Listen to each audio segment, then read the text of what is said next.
Hello and welcome back to Dicesylvania. We're a bunch of lovable geeks from Romania who play D&D.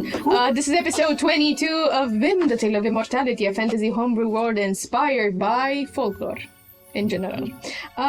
If you need to catch up on the grotesque thing that happened last time, you can check it with magical podcasts like recaps from the Book of Recollections right here. If you click on the I button, it will pop you to the bottom of the page where you see a video. Click on it and you can see our lovely cast narrating the recap.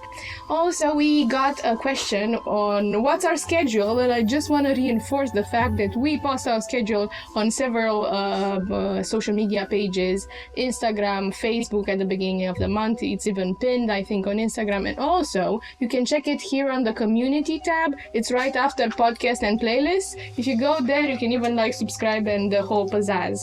I am your well-informed GM, Karla, and I'm going to introduce today's players, starting with Camber. Hello. Karina. Bonjour. David. Introduction. And Georgescu. Hello. And without any further ado, let's go jump into the aftermath of the Fortress of Death.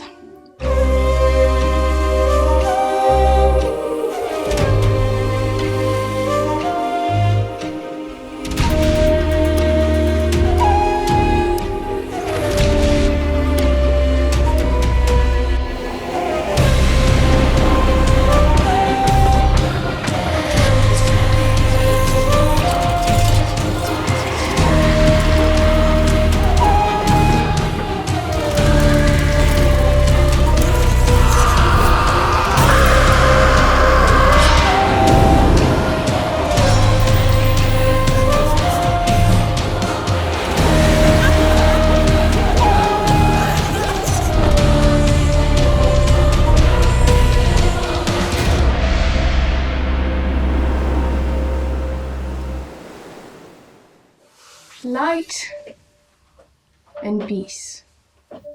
Light and peace are said to come after darkness, and as dawn breaks down, the soft morning glows, lights filters through stained glass. The stained glass of the windows that are in the Chancellor's home. The air is thick with the reminiscence of the previous encounter. The horrors of the Fortress of Death, still waving heavily on your minds and souls. The memories twisted, strange, linger in silence. Figures clanked in dark robes surround you as their faces are hidden beneath these tattered hoods, their murmuring ancient rites trying in an effort to stabilize your bodies. You awaken, each in your turn. Jen is first, then is Shaq, then is Grace, Adam, Pax. All but Leo. You see his body trembling, eyes rolling back in his orbit, and before he finally gets still, he screams and it's something terrible, and then he's rigid, like a statue. Cassio appears towering amongst his figures that are hooded, and he looms over you all, and his breath is raspy as he starts speaking. Yet they're awake. Let's check on their vitals, see what damage we're dealing with. Hopefully none of them are crippled. As he says so, several figures start spreading. They come to you, and they pretty roughly start essentially taking off the sheets that you've been covered with. You can see that you're no longer in the same room in which the ritual was performed, but more rather a sort of a more sterile environment upstairs. All of you are in pain, in various places. Jen, for you it's the worst. It's like you're missing something, and you can barely move. When they take off your sheets, you see a big bandage covered in slime and with a thing hovering on it with eyes that seems to ooze something on you. It hurts terribly. Adam, for you, it's your hands. They are similarly bandaged, very, very hard to move. It's like you can't really feel them anymore. And for you, Pax, similarly as with Jen, your heart aches terribly. Not only that you can't move, it's almost like there's a bit of yourself that's faded a bit away. As they take off your bandages, you'll see that several patches of your skin, besides the ones you're feeling pain in, are rotten. They've been taken care of, but you see that there are still maggots on some, cleaning up the gangrene.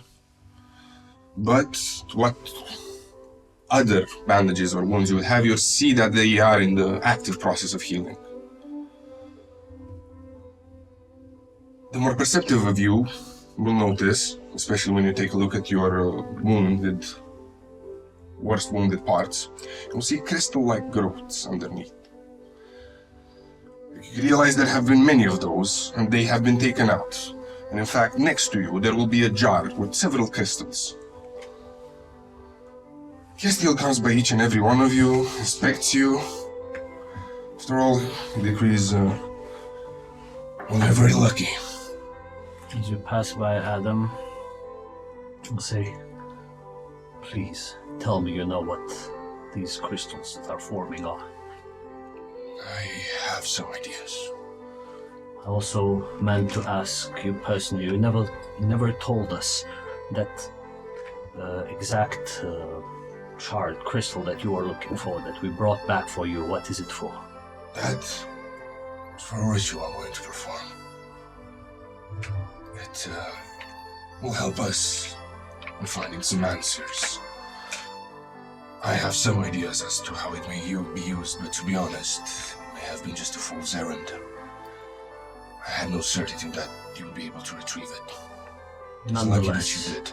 Nonetheless, I'd like, if possible, to be present in there, and just for you to remember whatever powers that you're trying to deal with. Be sure you know to control them and them not controlling you. I think our priority at the moment is seeing how you all fare. Jen, you've taken the worst of it. As you pass by Jen, you hear this whimper and a kind of a shriek. Goes like, what's wrong? What is missing here? Obscuro, forgive me for this. And I try to push off the creature. Don't touch it. That's what's healing you at the moment. I told you that everything you would retrieve would have a price. Besides the one you've obviously paid. The one for your heart was the worst. My heart? Your grandmother's heart. I had to extirpate several layers of muscle and tissue to be able to get to it. And to be frank, all that's holding you together right now is, well, not something that your god would necessarily look kindly upon. Nonetheless, it will heal in time and it will become your own flesh. I think I'm going to faint. I don't think so. I've pumped you full of drugs that ought to keep you awake for some time. Pax will look over to check the state of Grace, if she's visible. Grace will be visible. She herself will have wounds on her. For Grace... For a second, before she's conscious, you see the wounds visible, but then, like, they disappear under a coat of white skin, covering them up. But she still whimpers. You would have seen some wounds on her as well. The bandages are still there in the places you would have been hurt. And there would be necrosis, similar to all of you. And a similar jar of stones. Jen closes her eyes. You see a couple of teardrops forming in the corners. And she starts muttering some elven prayers. And you guess it's for obscuro. Some penance prayers. Nostre pati. It's in Latin. Nostro obscuro. Hamene hamenuhum. I don't know Latin. I'm glad to say that you're lucky to be alive and welcome back. But I think we have some things to talk about, things I was not fully privy to that occurred in that realm. First of all, I would like to ask each and every one of you, what's the deal with the book? Which book? Points to a table where a book lays. It's made from skin. And you would remember it as the one that has been gifted to you by the archivist. Right. How did it appear here in the middle of our reality? I took it out from Shaq's stomach. Well, kind of checks out. Shaq feels, now that you witness him, he sort of builds up this anger and resentment, and he's in a trance and just blank stares at the wall, grimacing something fierce. What about Leo? Leo is, now that you're looking at him, starts convulsing and again eyes rolling in his orbits and doesn't wake up. Castiel. He's been doing that every half an hour. The frequency has intensified. Is he going to die? I don't know. Quick question. Even if my hands are badly wounded, would I still be able to perform the magic? You would. Okay, so I still have some control over it. But as you were to perform it, you would feel a strange presence. Because I would just about go towards Leo and try to cast protection from evil and good. And what sort of presence would I feel in that moment? It's a familiar one. Something you may have felt in the realm of death, but you can't really pinpoint your finger on it.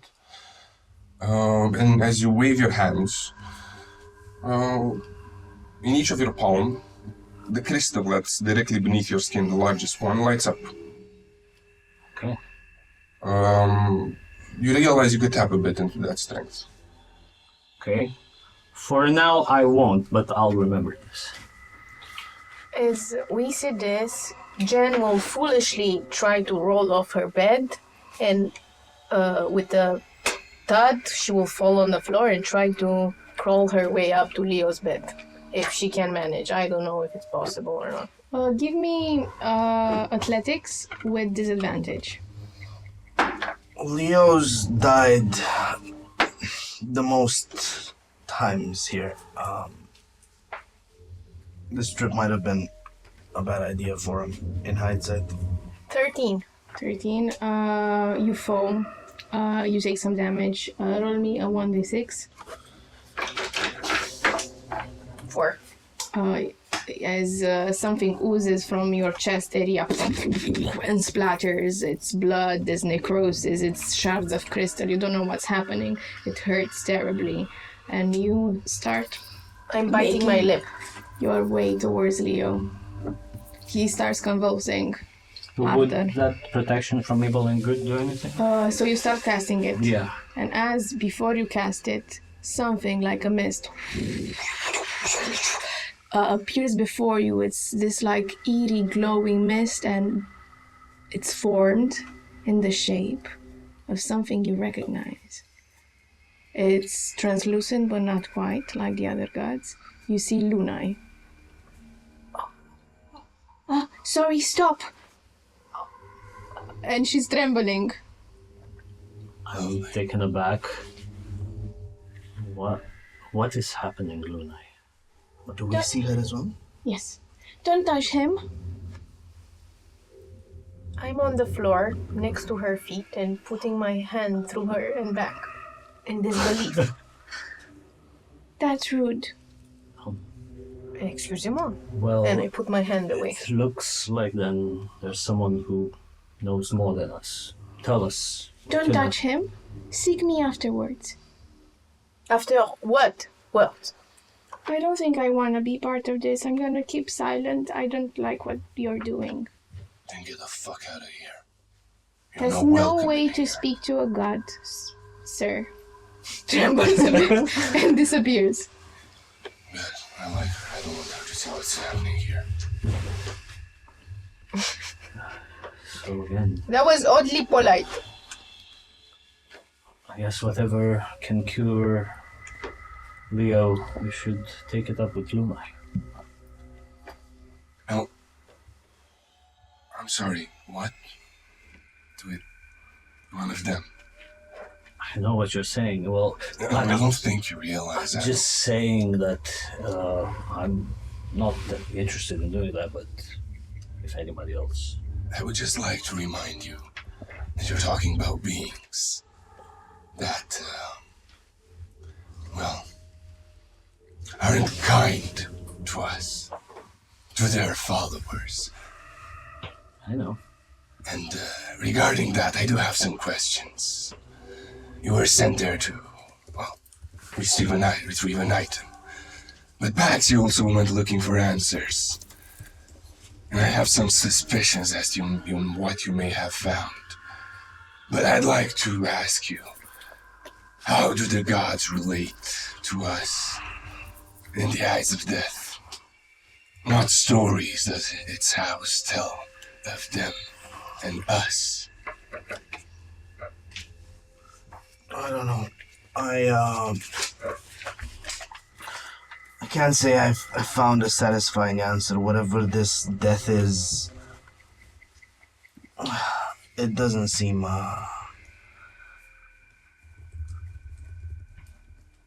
to recoil at the threat of any gods. That's it. If we are to share our experiences, this might not be regarding the astrals, since I could say I didn't even feel their presence while I was there. But anyway, it definitely, my body would be weakened. To be honest, my resolve is renewed, if I may say so. Our encounter with the archivist, even though it showed us nightmares, though whatever we saw in there, those thoughts came from a subconscious mind, and the subconscious mind can't lie. Thus, while it was a twisted vision of something I believe to be deep within us, to me personally, it only just reinforced my resolve for this. And overall, what I meant to say is that this really did change me. I have so much stuff to do now. If what this death purports to be is in any way true, everyone has to deal with it, has to negotiate with it. Even the gods. The Hebdomads have had Saturni's negotiation to send the dead.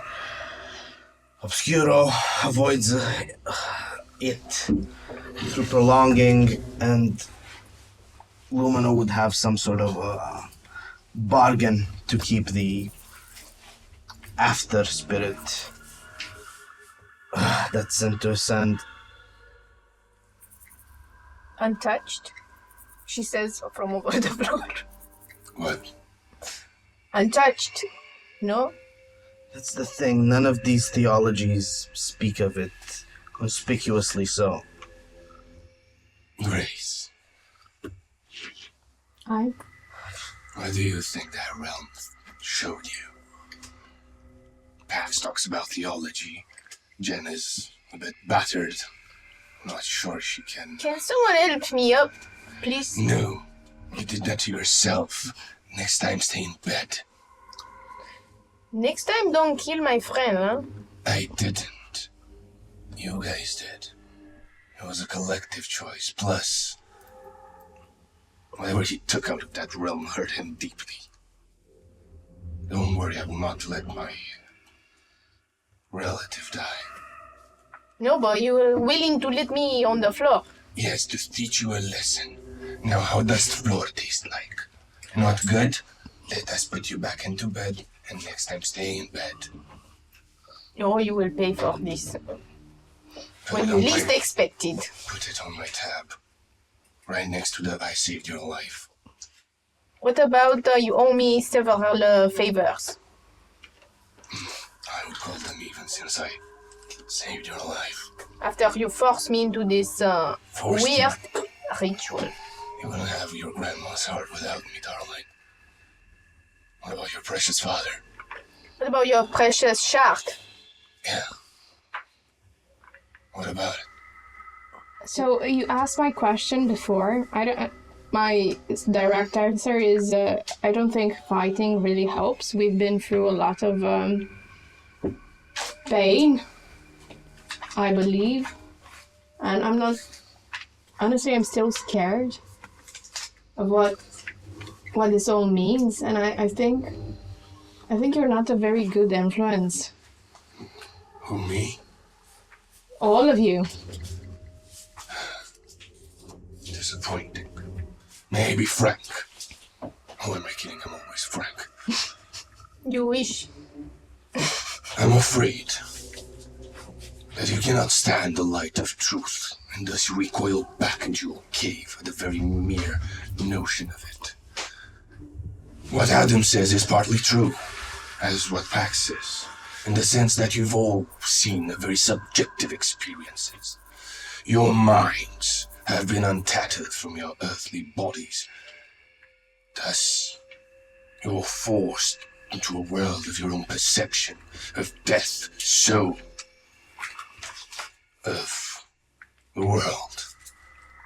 In that world, you saw a crook, a nook, something you could slip through. You got out of the cave for a bit, albeit by a madman's choice. And in there, you saw it. You've been in its house. And if my theory is correct, it doesn't like the current situation. Well, it was that whole part with Virdis von Dumes. I have no idea what you're talking Its about. green spring must be destroyed. Yes. In some language I forgot. I may ask why. Have you heard, and have you perhaps figured out any answer as to know why those people were taken? Not really, no. My theory was that perhaps the Zmei that attacked us, they probably had some involvement with this as to, let's say, ask a favor of death and then bring destruction to us. And once we stopped their plan, death had to intervene to complete their, so to say, agreement. But this is just my theory. Sorry, but you talk about death as it is a mere merchant to be bargained with. It is an event. It is the one inevitability that there lies true. That's very true. In this world, I haven't met an immortal. Like even the elves who worship Obscura, sometimes the elder ones sometimes die. Have you never wondered why is it that some die and others don't? By what means is that achieved? But why do all this religion flounder us with this promise, this false promise that you will gain immortality through some way or another, when the only thing we know that is true is that we're all going to die? Because they seek to eschew this inevitability, and they can only do that if some partake in their sin. I don't really agree with that bit. Like, for example, and your kind should know better. Our kind should know better. And she gulps for a second. 400 years ago, nonetheless, humans were not protected by any deity. And you know how that turned out. It was horrible. They were hunted. They were oppressed. If you got to live beyond 40 years old, you were considered an elder. They eat bark tree for fuck's sake. In the wilds, there are goats. Now there's also goats outside the wilds. Many of the goats that live in villages are herded by people. Those people protect those goats. But the wild ones must roam free. Sometimes the people that protect the goats in the villages seek more goats, or seek to eat the goats that aren't there so as their flock wouldn't die. So they go hunting the wild ones. Now, those wild goats are an opportunity. What if a man from a different village that is not a shepherd but it's poor comes and takes the wild ones as his flock? What happens to that man then? Is he no longer decrepit? Yes, he is now a shepherd himself. Are you comparing by this ghostly metaphor with a god, Cassio? Because that's a very dangerous thing. No, I I'm think, calling them the shepherds. I think humans are the goats and the humans are the gods And in this goat-like metaphor. I got it that bit. I really got it. But then you talk about a different man that comes and takes the goats. Which is a different god. Oh, someone pretending to be one. And who are you referring to it right now? There's a plentitude of immortals that would claim that status. So do you believe they really exist? I believe that the fact that the humans 400 years ago weren't under the tutelage of anyone has presented an opportunity. And I'm sure other peoples have presented the same. Part of the astrals might have had some unforeseen consequences, let's say, when they entrusted the book to us humans, but that's on the...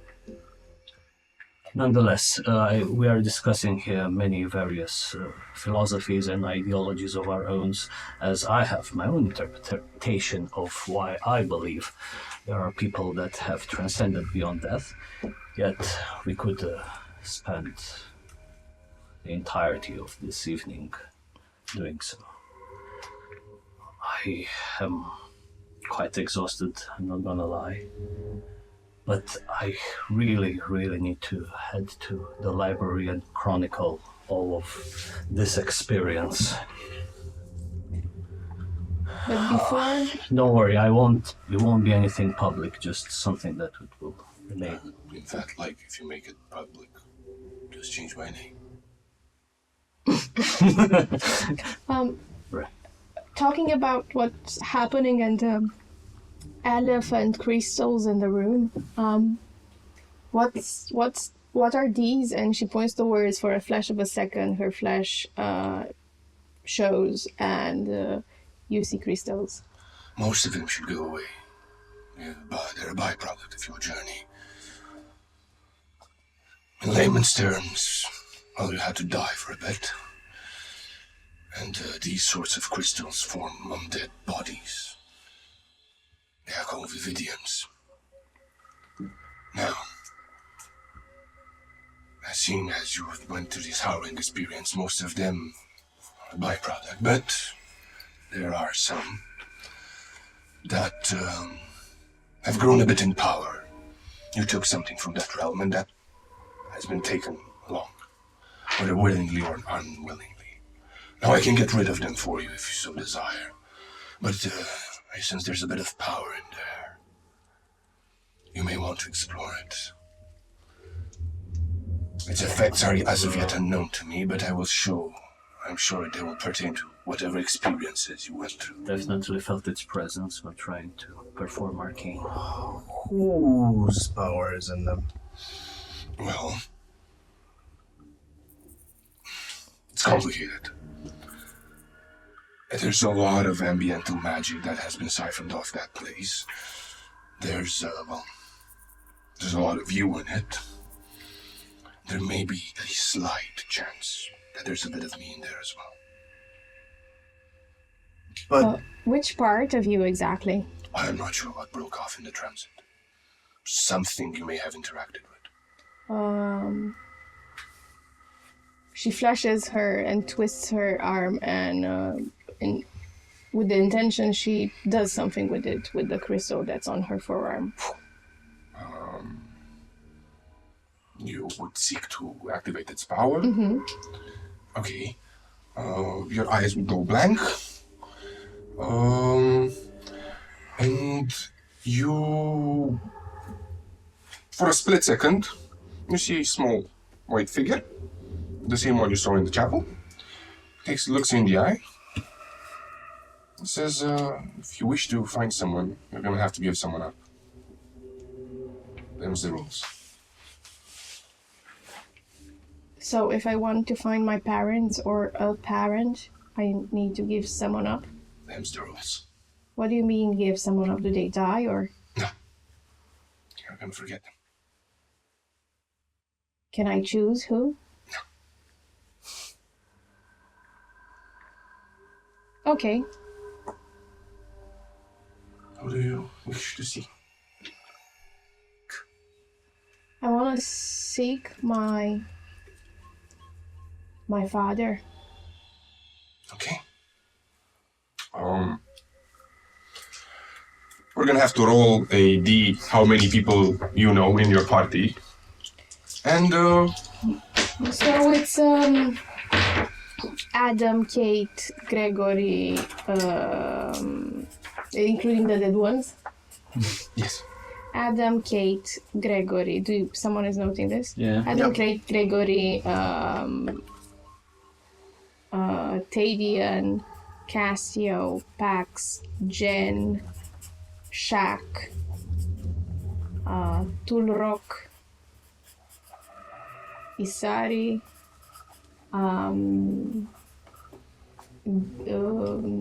What about Yarek? Yarek, Gentleman. Monkey, the gentle Monkey, Archie's, Blaze, Dave, and who else? What about Lena in this? Leo, Lena. Let's not go with the princes and stuff. You know a lot of Lena NPCs. and I think he referred only to the ones in the park, right? the small, the Emric. I think up to 20 people out of it. Okay. Are there 20? 2 more.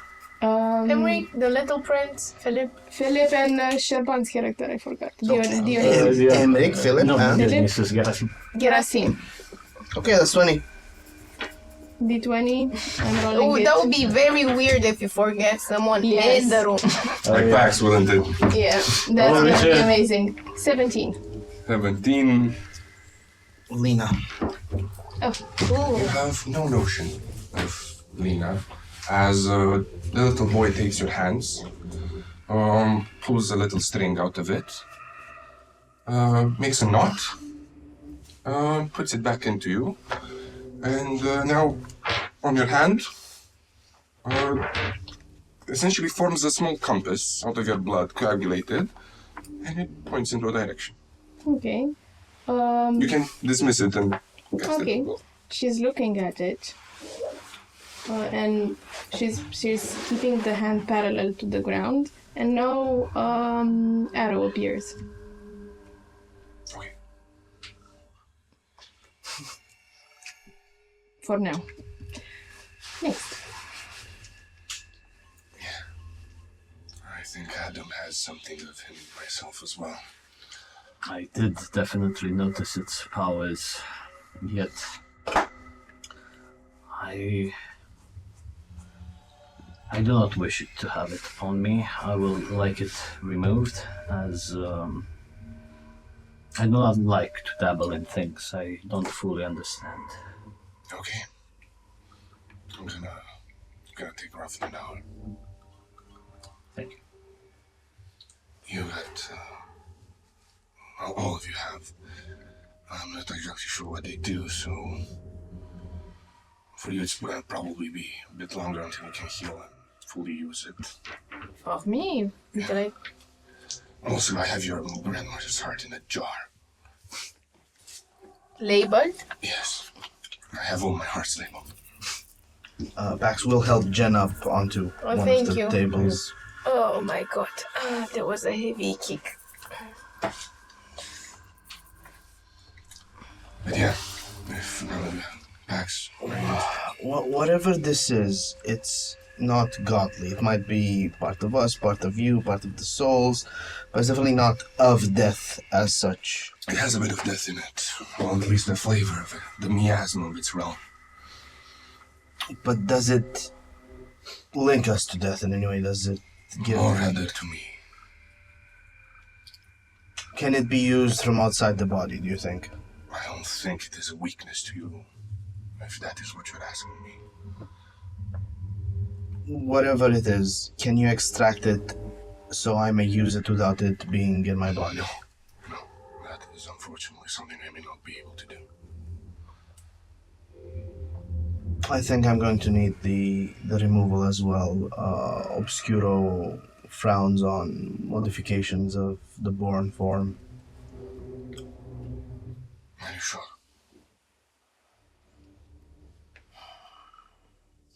I would advise you to at least see what it does for you.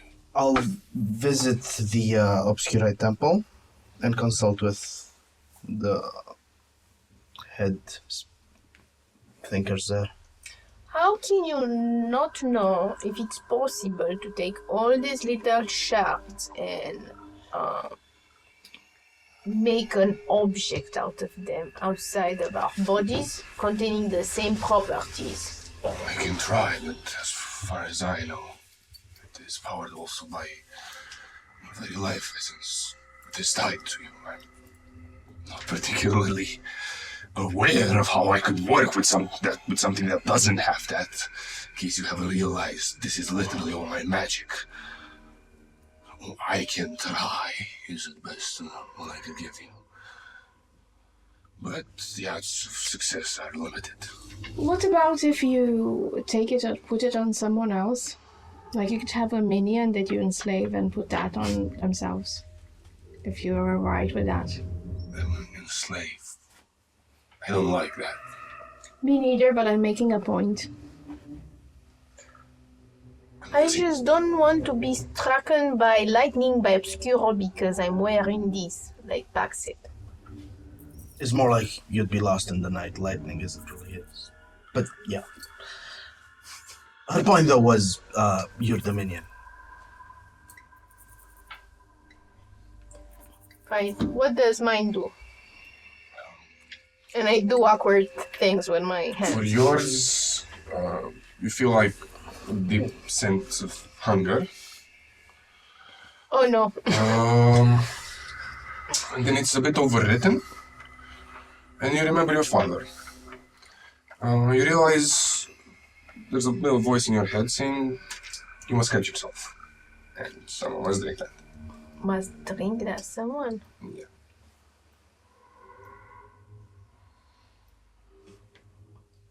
Who wants a taste of Jen? Castiel offers. What do you mean? Like how? Well, I just heard this weird voice in my head telling me that I should cut myself up and let Don't my... listen to the voice. That's not a good voice. Trust me. Fine, then I won't do anything. But about that taste, I bite my hand, palm, and... that's what you meant. He reluctantly takes a sip. As he does so, his hair turns... You lick my hand Yes. and you... Okay. His hair turns red. I do not know what you mean by this. They do nothing to me. And you realize as he says this, you can hear him both outside and inside your head. Does only the color, hair color change? Anything the else? accent. And the accent. The accent. And I can do that with multiple people? The voice inside your house tells you, yeah, but I'm 6. Up to 6. And it's not gonna be forever. What? How much? How long? I mean, until he goes to sleep, I think. Once per long rest of night. But I'm curious now, like if other people drink it. she now has the power to gentrify. Yes. Gentrification. Yeah.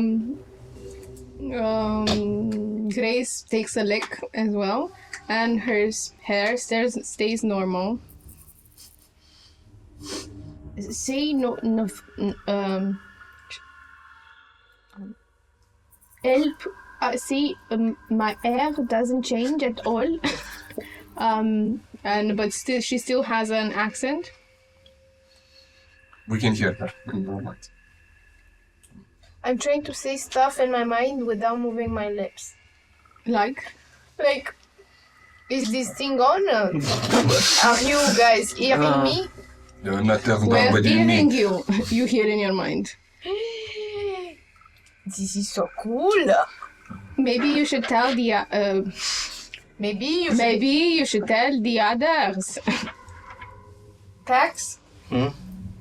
You want to partake in this? We can telepathically communicate in our minds. It's incredible. That's excellent. But I'm good, thanks. Yeah, no.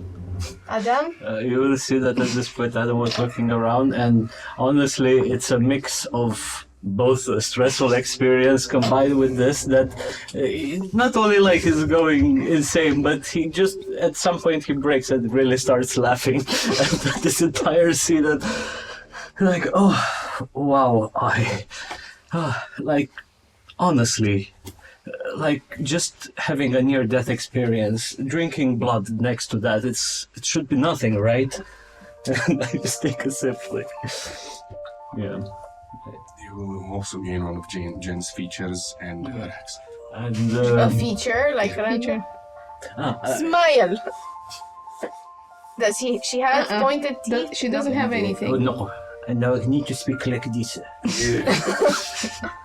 But what's the features? What's the What's the feature? feature? The feature of what? Do you have like ears, like pointed ears? Oh, right. Or fangs? I don't know.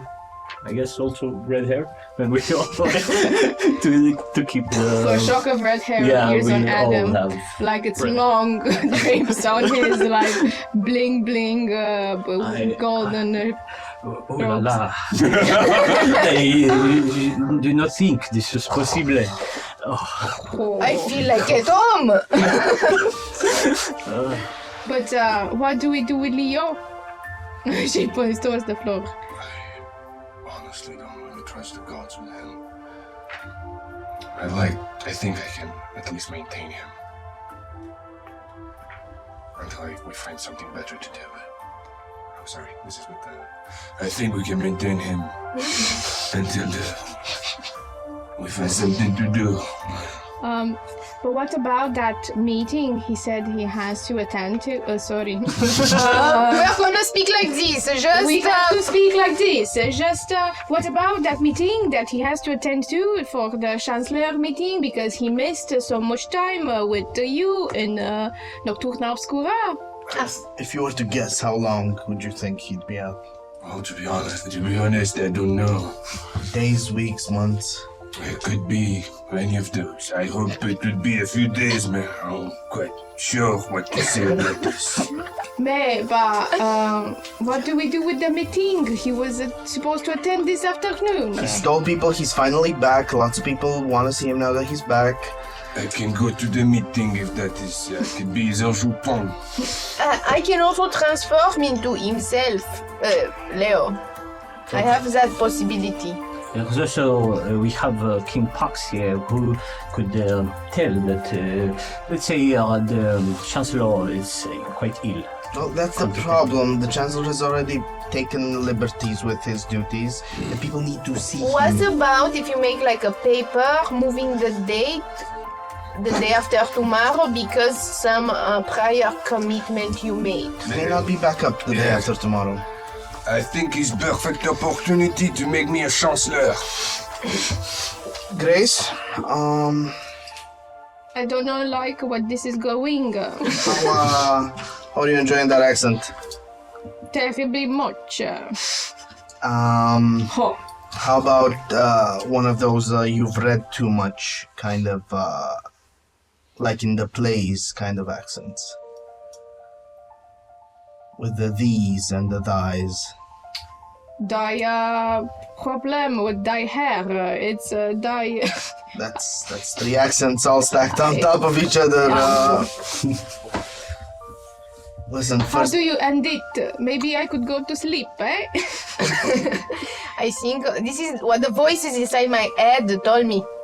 You have to. we all have to rest and recover, but after I that... think you can dispel it. Moi? No, someone capable at magic. As he can dispel magic like me. Did you mark it? What? Wait, do you have magic back now? In full? Me?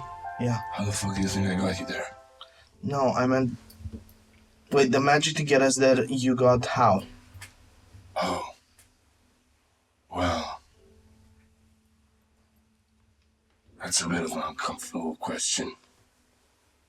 But then I'm curious, and this seems like very hot gossip. I'm not curious, I just think it's a relevant risk factor to be aware of. If it's not hebdomadic, what is Oh, it? this has nothing to do with Qui those dort things. tout obscur. No. Yes. Ah ouais.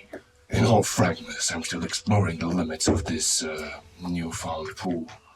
But I believe it to be potentially independent from those bastards, which makes me quite happy.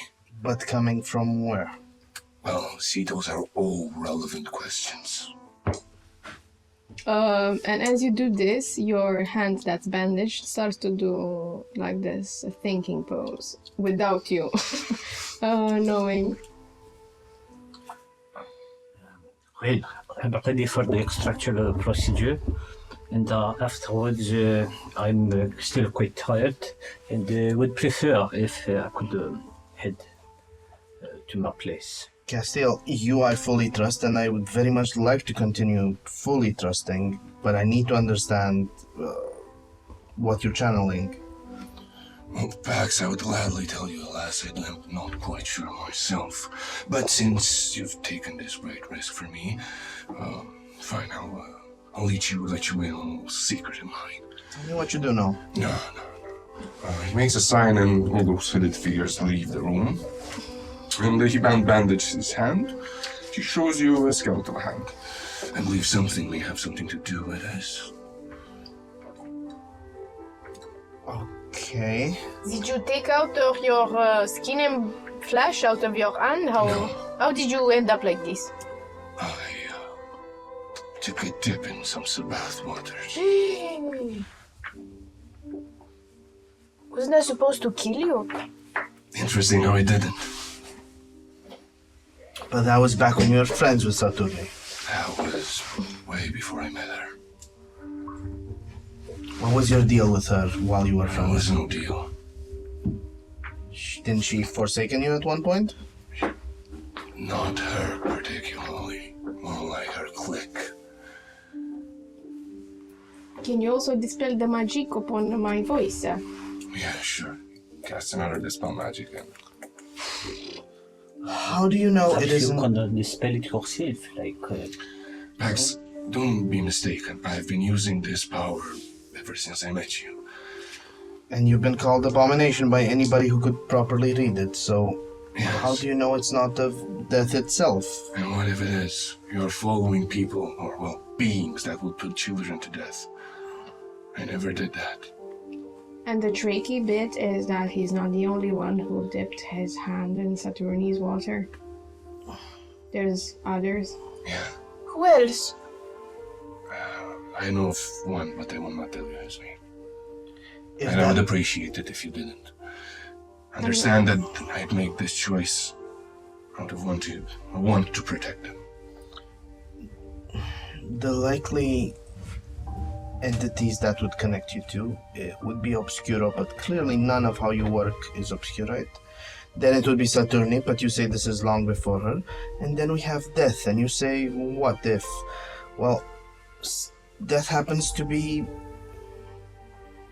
What? out to destroy us right now. I'm sorry, but I think you misunderstand. Death out to destroy us sounds like there's an apocalypse coming by a being that wants utter destruction. If that death would want to kill us, it could do it like that. Now, the moment we stepped out of Green Spring. It didn't. So, regardless of whether this power comes from gods that have a habit and panache of sacrificing children, or Death or Obscuro, who I remind you had followers of his eat little babies, or Luminites, who, I'm sorry, last time I checked, may have set a market square on fire. What does it matter, Pax? It is the choice that you do with it. And my choice has been putting you on a throne. And like I said, you I trust. The power in you, I wonder if it is mastered by death, if it won't end up wielded by death. But thank you for telling me what you do know. Well, this was the deal. I will also dispel magic by effect and say it's a thing that, again, I told you when I first awoke. This power is make sure you have control over it and not it over you. Well, I can say the same thing to you, to all of you. That's a struggle we must all pursue. So, no offense, but the nature of it is irrelevant. It's what you do with it. Right. But, after that is said, I'm lucky to have such good companions, especially a king who would protect this secret. It's very nice. Feels good.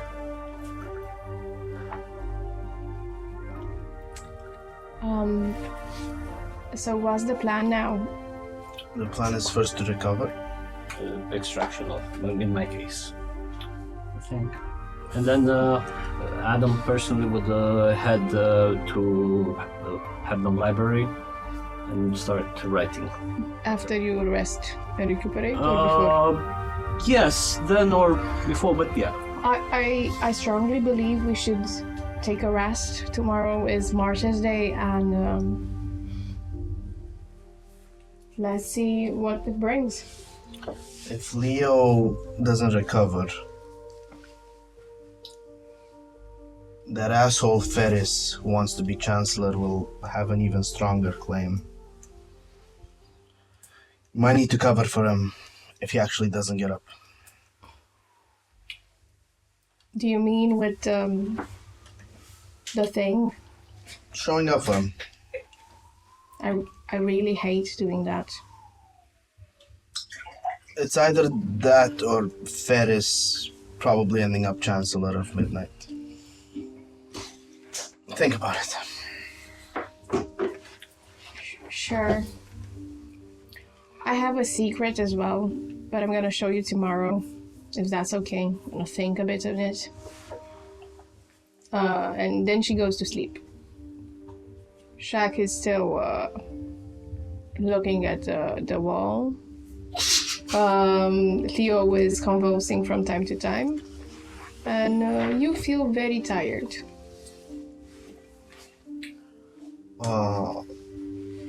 Pax will carry Grace to the room and rest there. Before you do that, cast him like a word. It's gonna be a short one. Takes you to our room. Says, now that you've seen the nature of my research, you must understand that I'll need certain amenities. Well, mostly a big one. I don't want to be bothered. That's why it was so problematic when that bitch was luckily dead. I checked. Took all my stuff. Just start from, well, relative scratch with the reagents. At least I have my notes. We're in agreement that even gods can be judged for killing. Oh, yes. We are in agreement on that, which is why I want you to judge any and all gods for killing, except none of them from that judgment.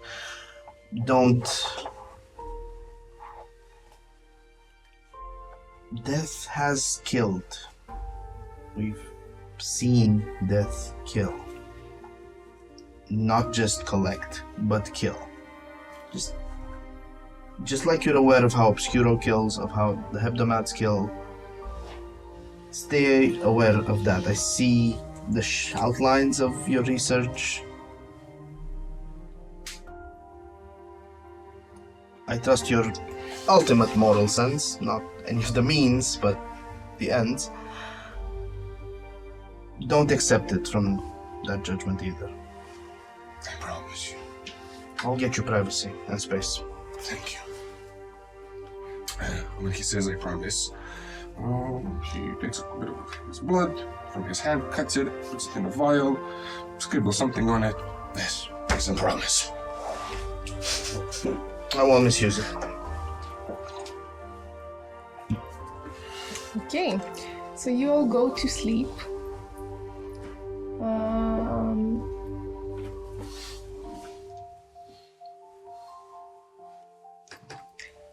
And you dream weird dreams.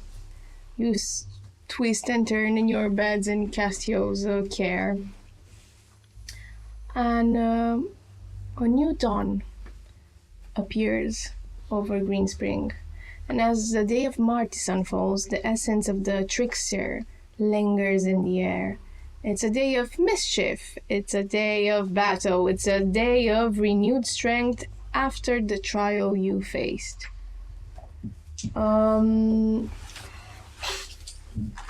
Let's see. The start of a new week, the day of confrontation. Exactly. What do you do about Leo? As you all wake up one by one, Shaq, you see, he's the first one to wake, and he growls, doesn't say anything, and just leaves. And as you wake up after him, you see that Leo is still as a statue and convulses from time to time. I will mention that I won't be there. I'll be at the library doing stuff, reading. So you didn't sleep? I did sleep, but afterwards, the next day or whatever. This is the next day. You wake up and you go to the library. Yep. Okay, Adam wakes up and goes to the library. And you're all left there with Leo convulsing, Jen, Pax, Grace, and Castio. Everyone, I intend to go to the Obscurite Temple so that they can see what of this is acceptable in Obscuro's eyes, what it means, what they can fix. 1, does anyone want to join me? 2, should we take Leo? And 3, any medical counter advice, Castile? It would be particularly important not to tell him how you got that. As needless to say, I will probably have a mob of heretics knocking at my door, and I'm afraid I just don't have enough poison. And other than that, it is your choice what to do with it. But if you were to take it out, I would prefer that I don't. I can accompany you. Talking about Leo, I don't think he's in a stable situation. But Lunai did advise us to go search for afterwards regarding Leo's condition. So maybe we can go by her temple or quarters or... It's at midnight as well, so...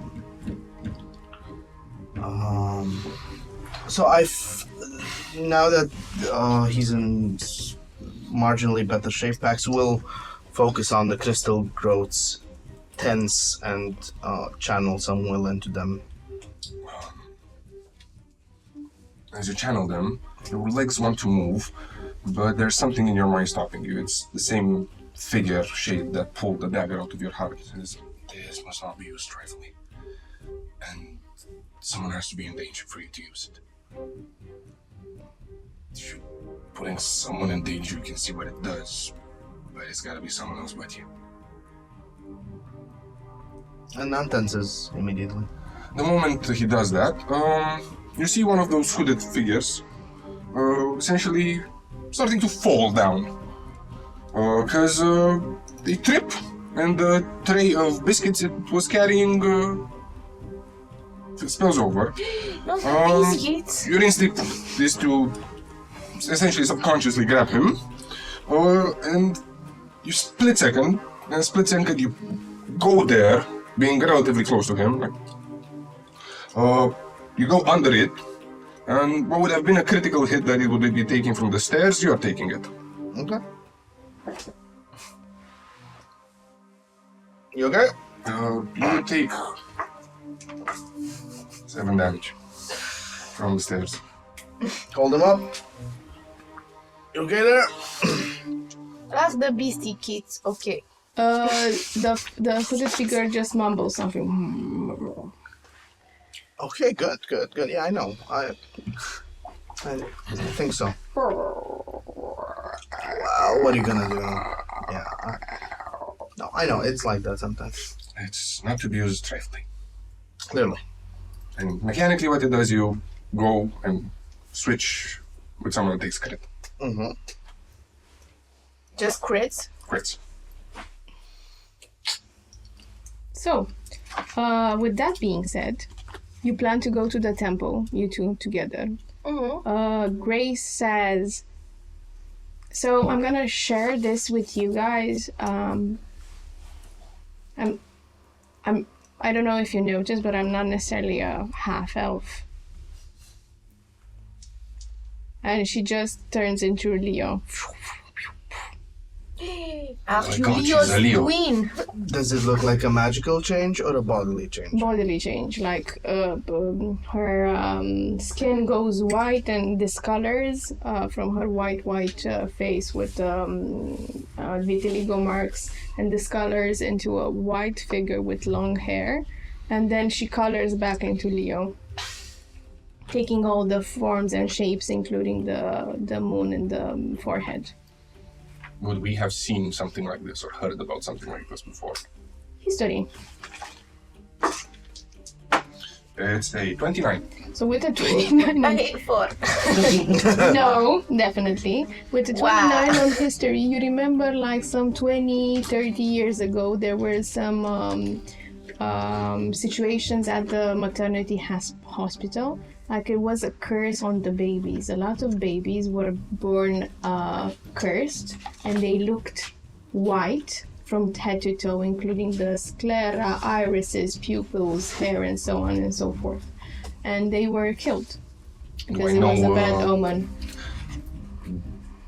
To what kind of, let's say, god or being this misfortune would have been attributed to?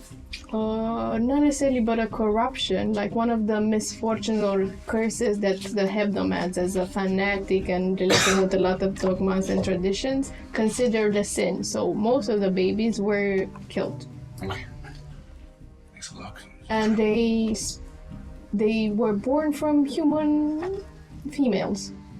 Interesting. Interesting, Grace. Could I have a bit of you?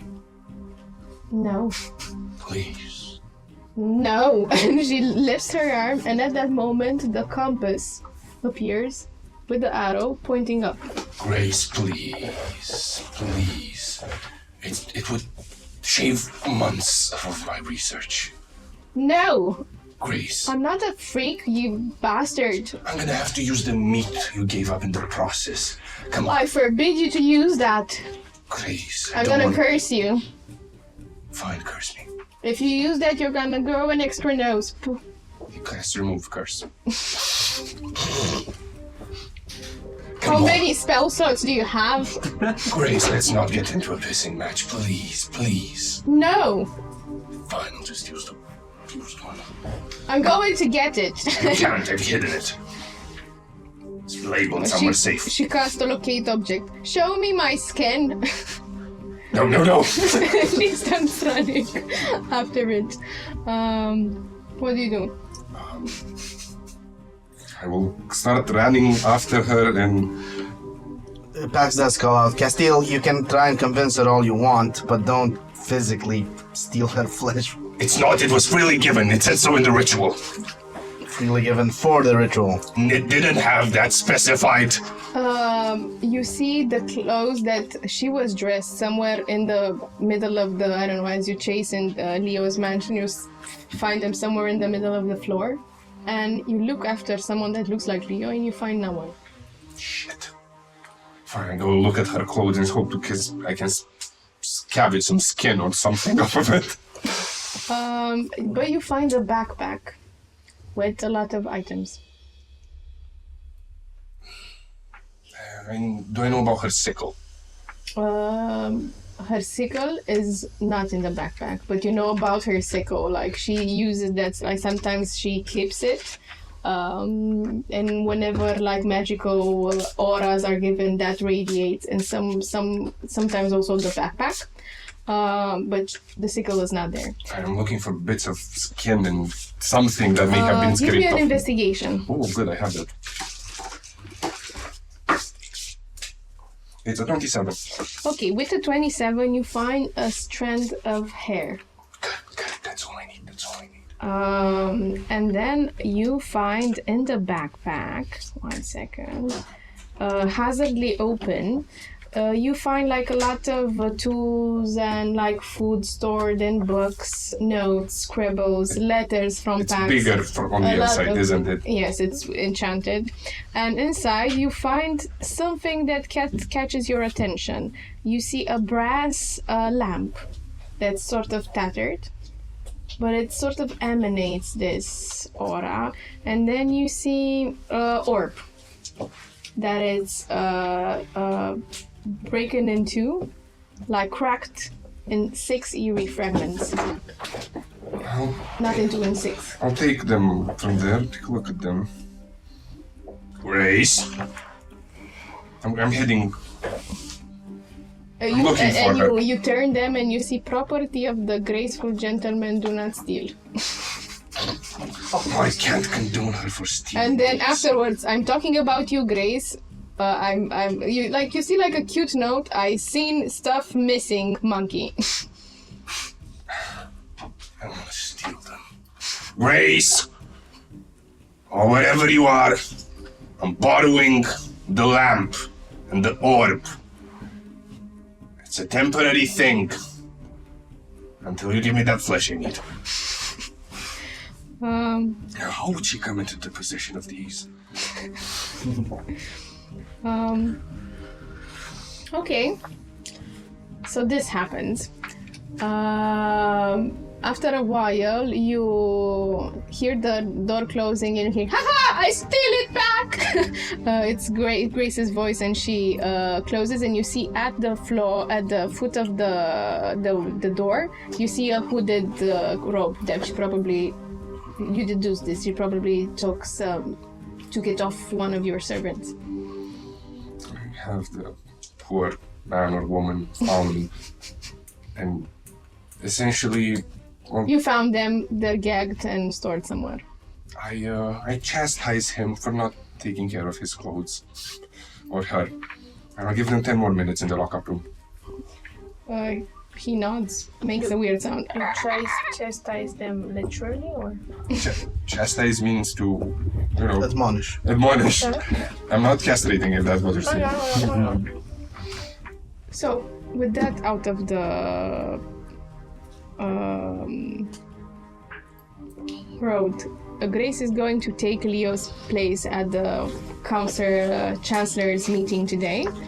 And you understand now how. What do you plan to do today? I already said. Okay.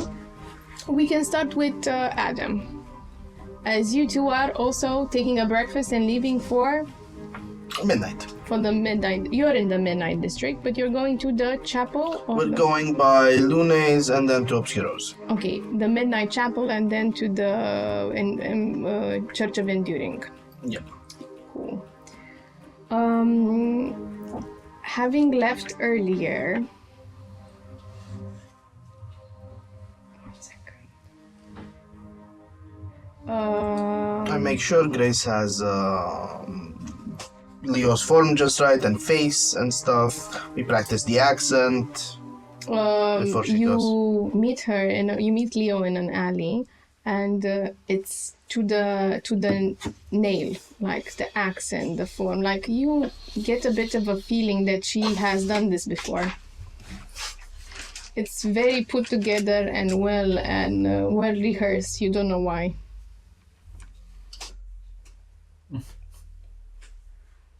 Well, I don't expect we'll ever use this for enjoyment.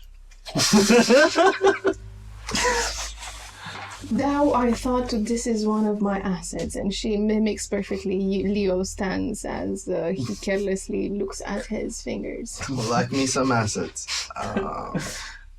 You gonna I be am late for a meeting.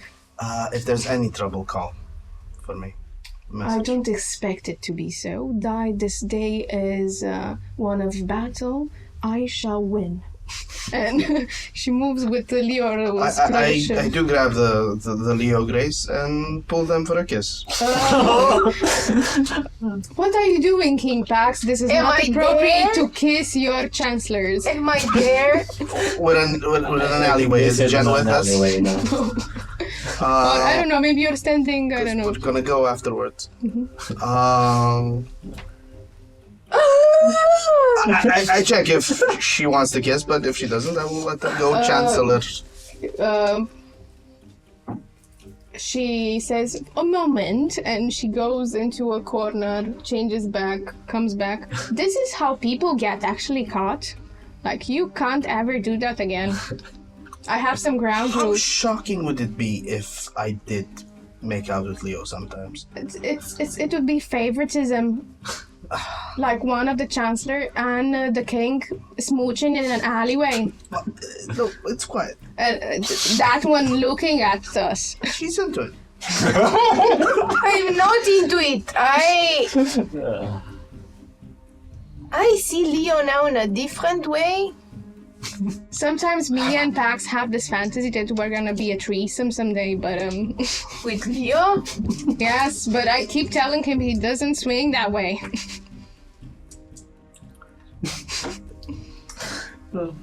Go to your meeting. She gives you a peck on the cheek and she leaves. How lovely. Yes, on to matters of faith. And you start moving towards the temple of... As we're moving, I'm asking Pax. So, with who else are you pretending to have a threesome? Well, it's hardly a threesome if there are only two bodies involved. This is why I said pretending. I mean, a host of people, really. Let's hear a few. I start listing off the top. pretty people. Do I know anyone? You can tell him I don't know, the list. You can tell her a list. Tell me the list. Come on. Give Or me the list. easier would be to tell her something, someone that she would. Is it Castiel? I list everyone we both know, as well as a number of other people. Including me? You probably want to do an insight as well. Including you. 16. There may be some degree of trolling, or not. Please keep me out of your dirty fantasies. And I do and then I go giggle.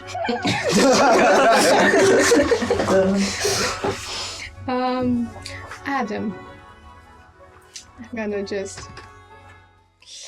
So you go to the Sunrise District, Yes, to to have the Sunrise Library. Was there a Hebdom library, if I remember? Oh, let me check, because in Sunrise District there's a lot of libraries. This is their main export and import. Nerds. It's like my There's a family's... gold. It's a Library. Sunrise Prestige School. Yeah. That you see Tulrock waving from a kindergarten class. He's the biggest there, bigger than the teacher. He sits on a small stool.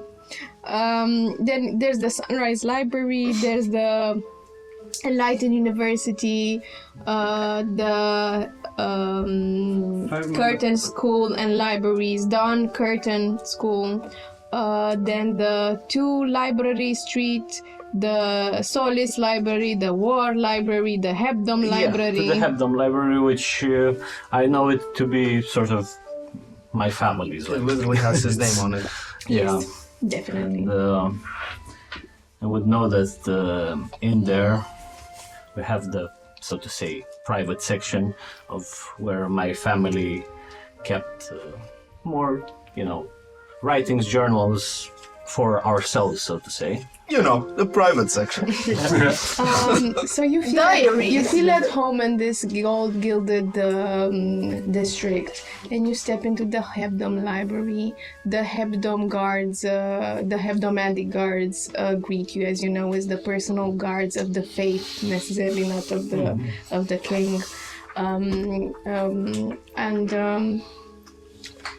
You see the crest of the order as you enter in, and you are served tea, and such good manners are presented to the concierge of the library, and then the librarian, who's a wonderful lady called Lathander Crescent Moon.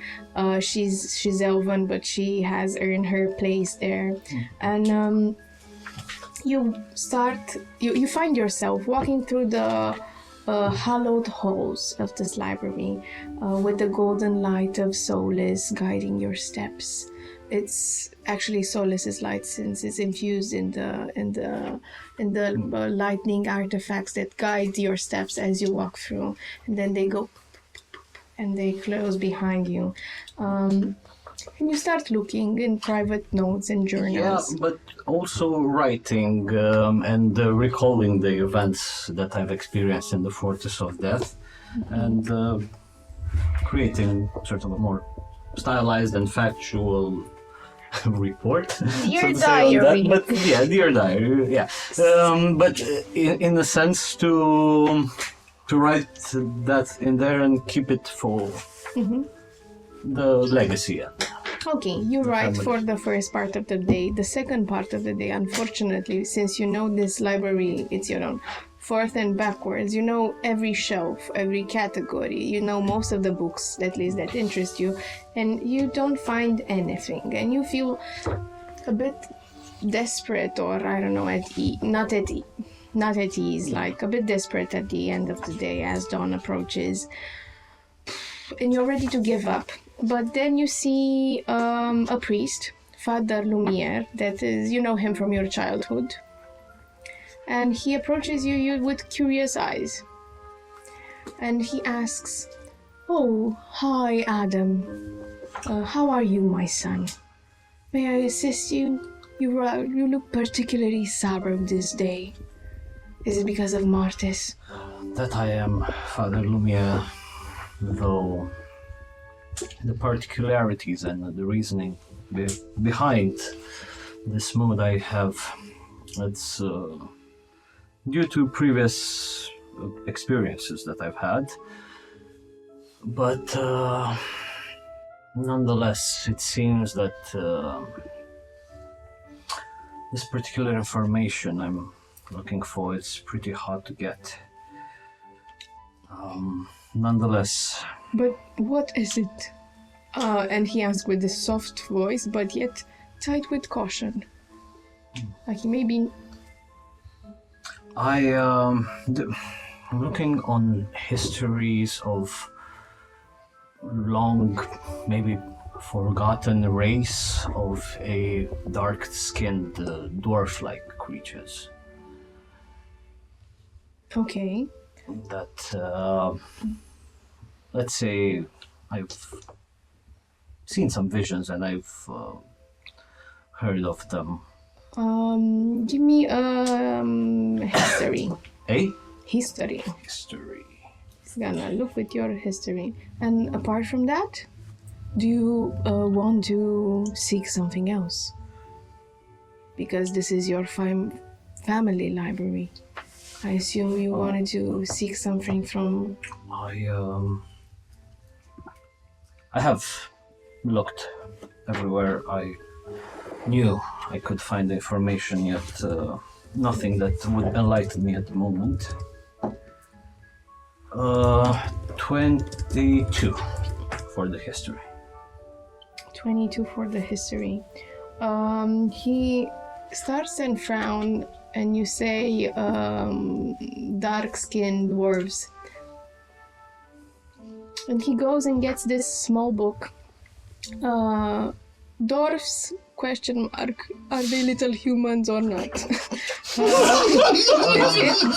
And you've seen this book, you know, like most of the book's facades by now by heart, and you thought initially it was like a joke book. Yeah. And you open it, and it's very short, like it's a very short note on dwarves in general, and they appeared before humans. Interesting fact. Fun fact. Dwarves appear before humans. They are thought initially created by the same mysterious entity that created the humans. And most of them, because they were hunted and oppressed, took to the caverns.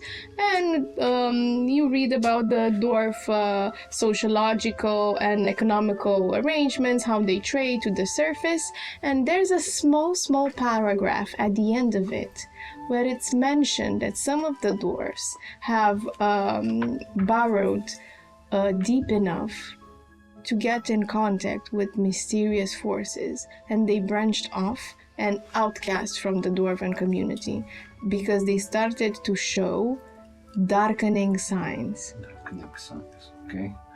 And no other mentions like where they went or where they were cast away. No, just they were cast away under their community. Like you gather with that 27, that it's 28. 22. 22. Oh, okay. You gather with just that 22. That is somewhere below that dwarven community. Yeah. Maybe deeper. Okay.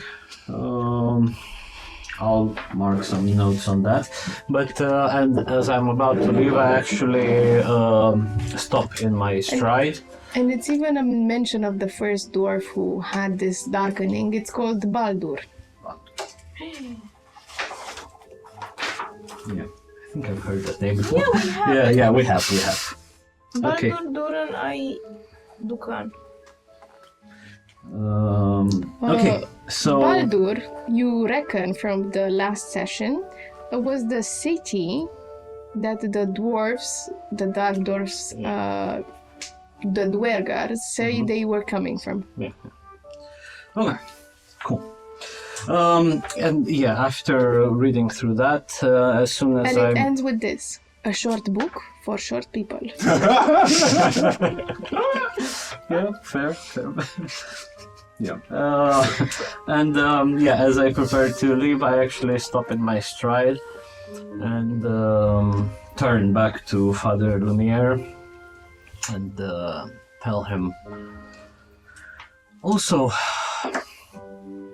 have there been any other changes on the night sky as of late? And you know exactly what I'm referring to the late apparition of the Hebdom star. I've noticed it shines brightly as your presence. Past flattery. I then imagine that it didn't had any other strange behaviors, right? Especially last night. I'm interested. He starts frowning and thinks, and goes to they keep a notebook on astrology, like what happened. Star chart. And they go towards the star chart, and he indicates that last night it flared up. Well, for you see,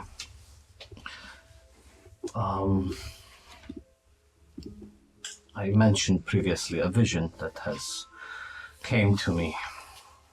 Let's say I have transcended to a different plane for a period of time in which I had indeed, during that experience, ascended up into the cosmic plane, and in there lay Hebdom.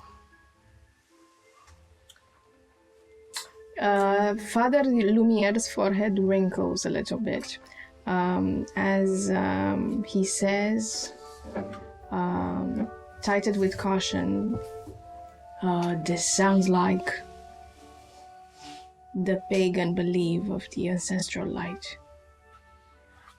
His voice is hesitant, but after a moment, he starts motioning forward and beckons you to follow him.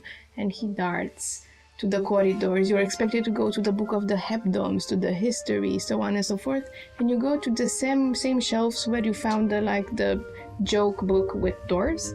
And he goes and directs you to the cooking section. And he's reluctant and leads you to this dusty, forgotten corner of the library with cooking books. And then amongst the shadow, hidden behind the false facade of a book that's called The Blessed Sunnyside Eggs. And he gets the book, the facade, and behind it, you see an old book. Looks rather humble, peeled off with scribbled letters, The Teaching of the Four Ancestors. Okay. Luminite Fate. Teachings of the... Four Ancestors. And he gets it and says, "Are you sure you want to read this?" And he goes to the first page. "Listen, for today I burn, take the rightful place among the stars. May my ancestors join me, those who ascended through my rise.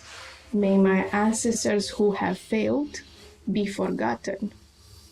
Ducidava the Pious." Are you sure this is what you want?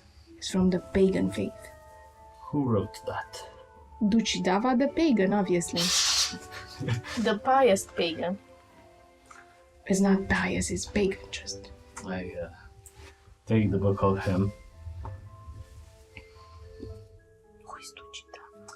This is an interesting, quote and ideology that this person puts it in here. Give me another history Anything, to understand what Ducidava is. It's sort of name is, or the pious, or the four ancestors. You said Ducidava. No, the history. Sorry. The teaching of the four ancestors. And history, yeah. Yes.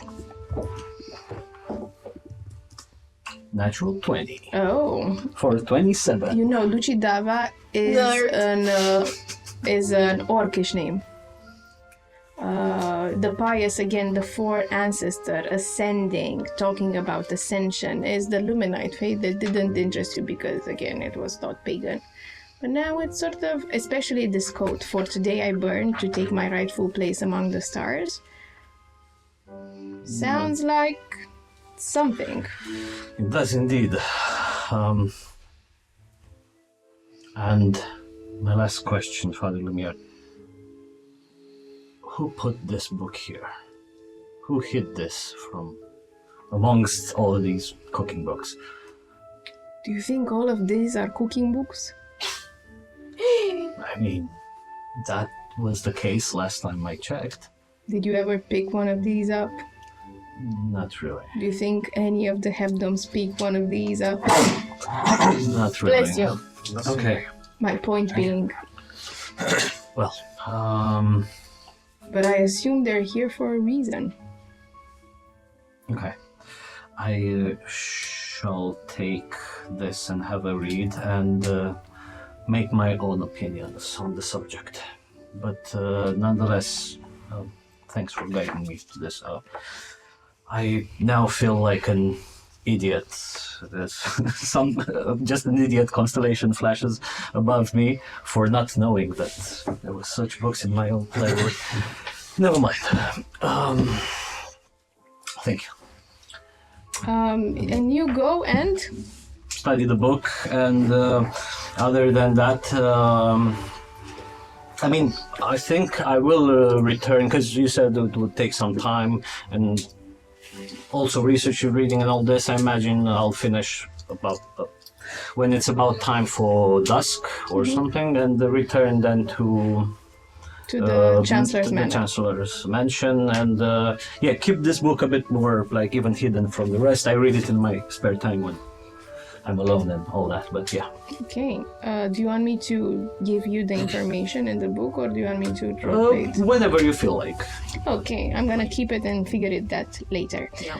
Coming back to the other party, the ones that were making way through Midnight District, to first to the Midnight Chapel.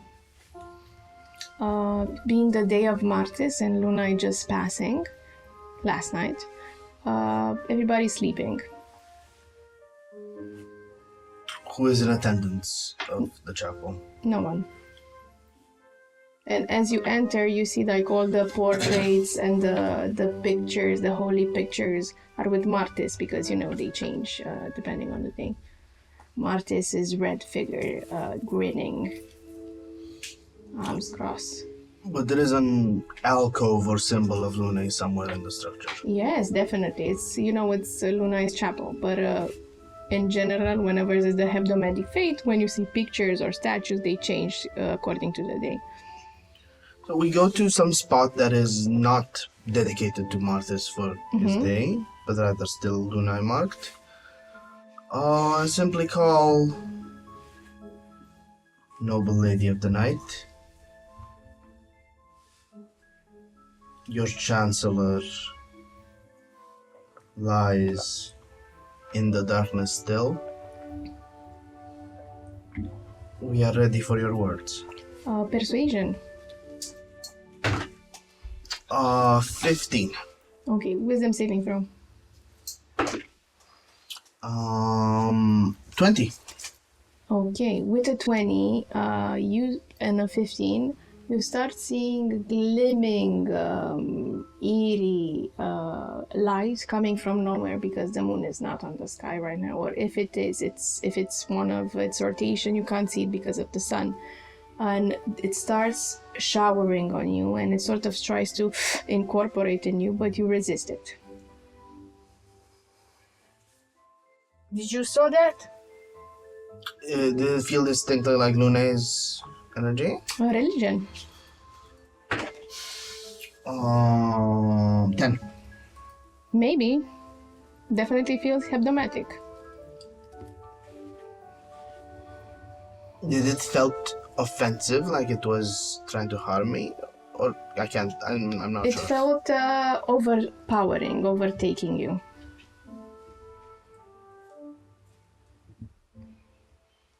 As you think about it, it glimmers again and tries to sweep inside your skin. A wisdom saving throw. 15.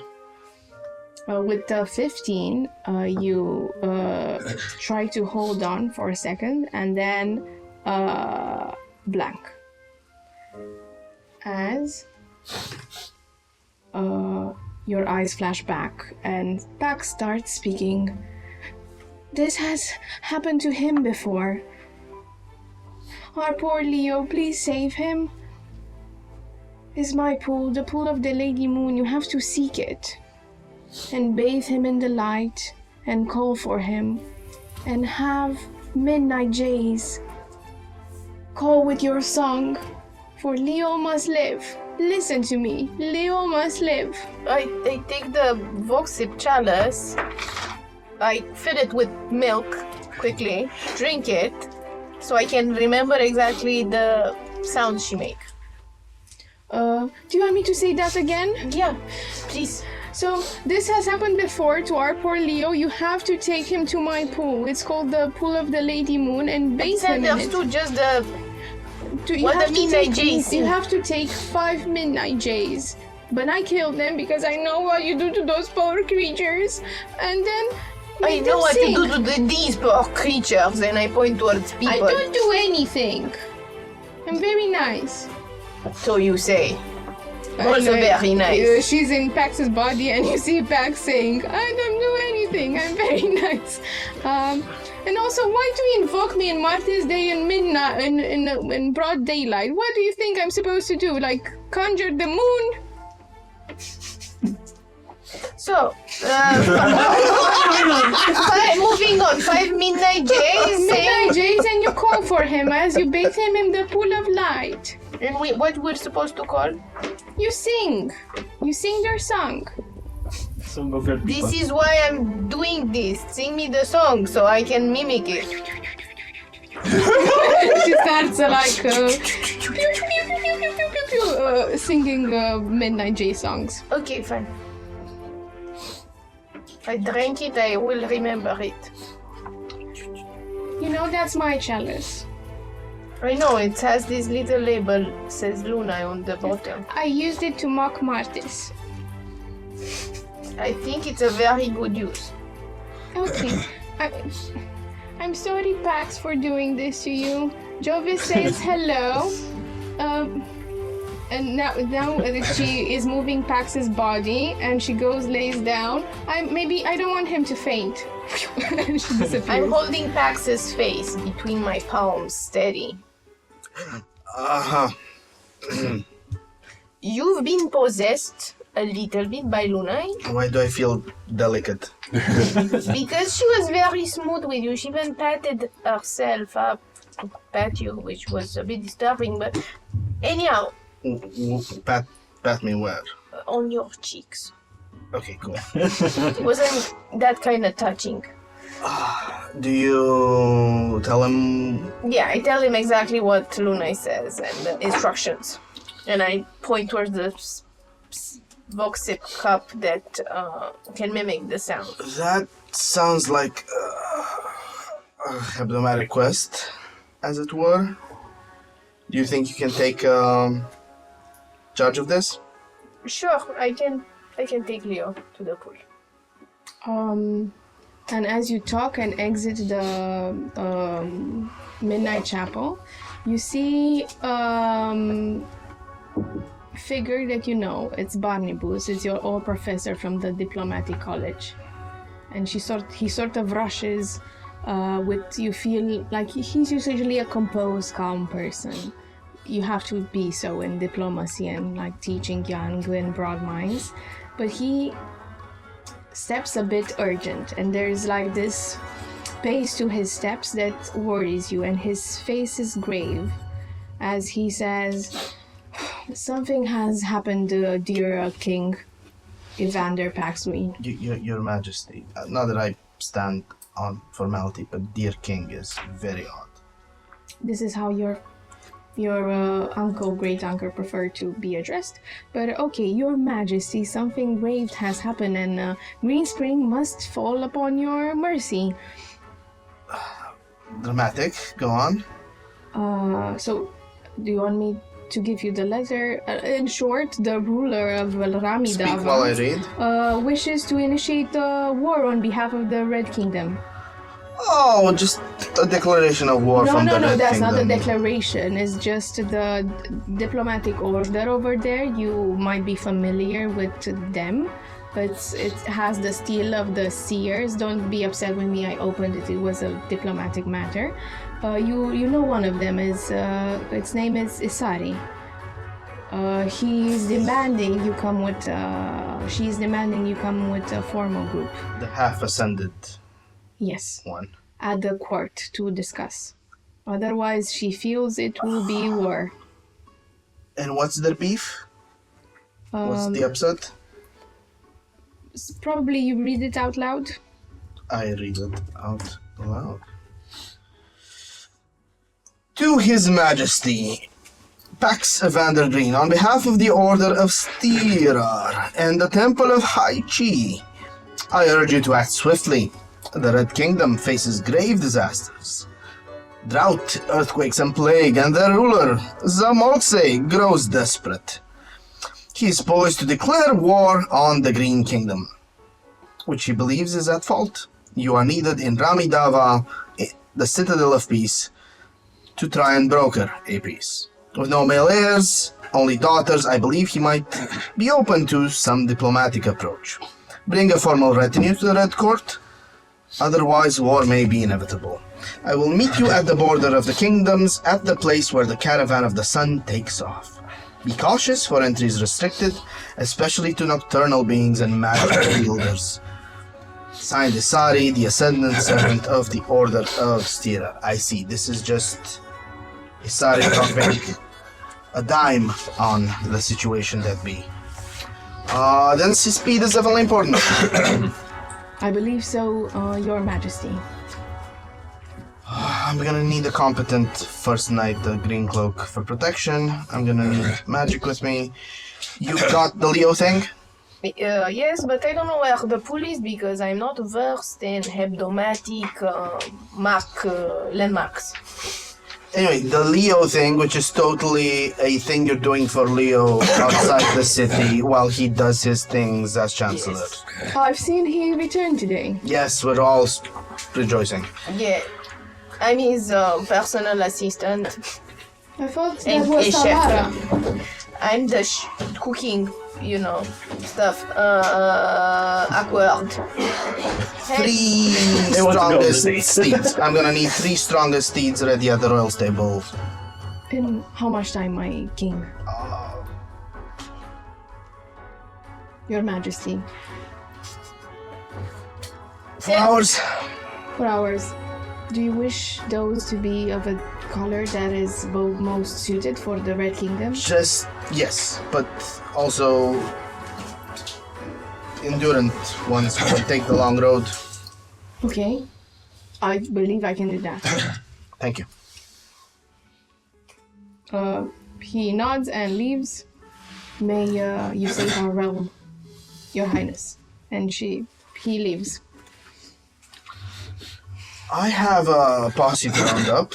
You have A a pool to find. pool to find. Do you know where it might be? The pool of the Lady Moon? Do I have any idea? History. 13. So it sounds like something that might be in the Midnight Forest. Sounds like something that might be in the Midnight Forest.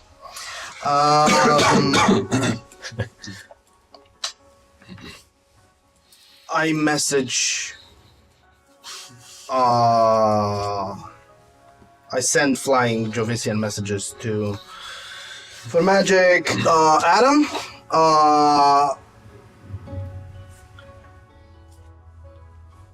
Midnight Stable. In 4 hours, ready to leave town for a few days. Sent. And another to Shaq. Same message. Shaq. You don't know what Shaq did today. Shaq was distraught with pain and anger since the Fortress of Death really took a toll on him, and he started walking in resentment and anger and pumped up with the tension, night mist and energy of Martyrs Day. His legs carried him for hours and hours, and he walked and walked until he exited Greenspring, and he arrived in the Belt Tavern. And in the Belt Tavern, he seen the barman that you will remember from your first meeting, Bon, standing this day behind the counter with the tavern full with a group of rough-looking humanoids. Just humans, exactly, not humanoids. And you remember the tavern, even though it's humble and squeaky. Now, in this day, it has a new addition, a matter of new graffiti and scratches that talk about magic, supremacy, and human supremacy. And they start making slurs at Shaq. And explicit, rude slurs about him being a mutt, about him being a snake, about him being a breed that should die and be extinguished. And yet anger is bubbling on the surface. He receives his letter as he starts a fight in that establishment, and we're gonna come back with that after the break.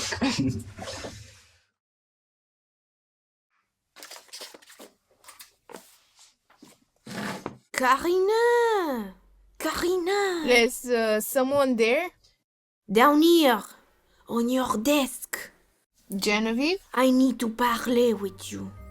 The only plausible explanation is that I've stumbled into a realm where miniatures and their owners coexist. It is not the only logical explanation. For example, You could be hallucinating after being hit on the head by, say, a baguette. Was I hit in the head by a baguette? Don't be silly, no. Now, on the quest at hand, the cleaning. Wait. What? Did you get painted just now? Mais non, I don't know what you're talking about. I was always like this. A few seconds ago you had no color, and I'm sure you had none of this beautiful highlights. But no, that is just part of my charm. Insight check.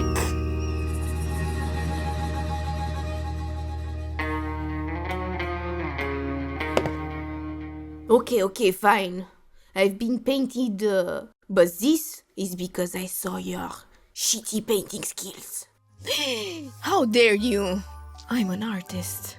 But actually you have very cool shading and reflections, and look at this cute bow. I can never do stuff like this. Don't look under my cape, no! Put me down! Made by Rolling Hills Craft. Jen, is this who painted you? Let's investigate this further. Wow, look at this. This actually looks so cool. Oh la la! And this, I need pot so I can cook in.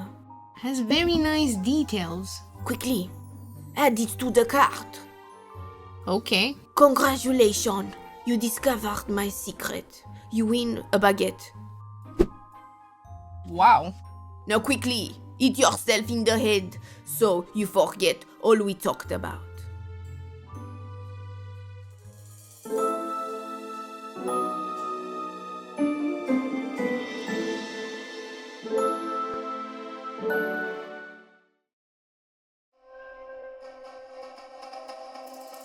Like and subscribe, dear viewer.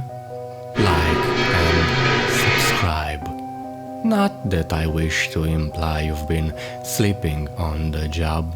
No one is more deserving of a break than viewers, but all our efforts on this channel would have gone to waste unless, well, let's just say your moment to like our videos has come again.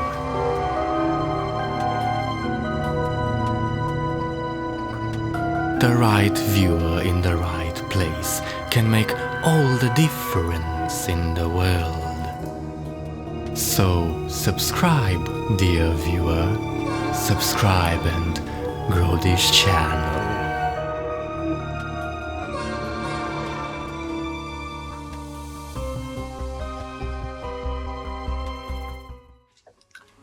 So we're back with our characters and their mission to prepare for what's to come next. And before we hear what our characters do, we have a moment with Shaq, sponsored by Shaq and retailed by me.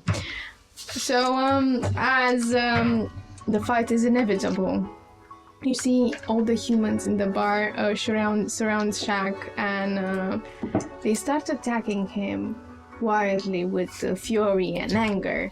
And one lunges first and swings a jagged blade aiming at Shaq's side, but he steps aside and he sort of like the sharp cut is narrow and it gets close to his face. Then another swings a heavy club faster and more precise than the other one, but Shaq moves and he smashes the ground where he stood once. And a third one comes quick with punches, but Shaq deflects them, and then it's his turn to rain sorrow upon them. So he starts biting them, ripping their arms and so on and so forth, but he doesn't kill anyone. He just blows off some steam. Yes, you deserve this. And he talks to a pile of humans that are at the moment unconscious, as he managed to come victorious after brawling with them in the day of Martis. Thus he gets Martis's favor, and he starts reading the letter from Pax. After he reads it, he goes at the meeting point you described him. Coming back to you guys. Me? now, as Castiel wakes up, sees that half his house is empty, he will first of all start taking care of Leo, giving him some drugs to keep the convulsions to a minimum. Yet again, try to make something of his condition, but perhaps attempt to remove the curse that's been cast upon him. I imagine he will not be able to succeed at that, as he's walking quite blindly. But if we want, we can roll. Roll. I will attempt so via Karma, and I will also be using the spell slot of Remove Curse. It is a 29 with Remove Curse. With the 29 with Remove Curse, you may keep your spell slot because this is not a curse. This is life, barely, or with the 29 I'll give you this information, so you try to cast this upon him, but this is life barely hanging on to Leo, as you pointed out. He was closest to death more than any of you. And he is trying, with the help of the silver blessed by Obscuro in 2 places, to cling on to life. If I happen to have any semblance of this string, I would like to reinforce it. If it is a magical one, I would pull... It's a religious one, and it's something that is empowered by Obscuro's magic. So I can't do much here.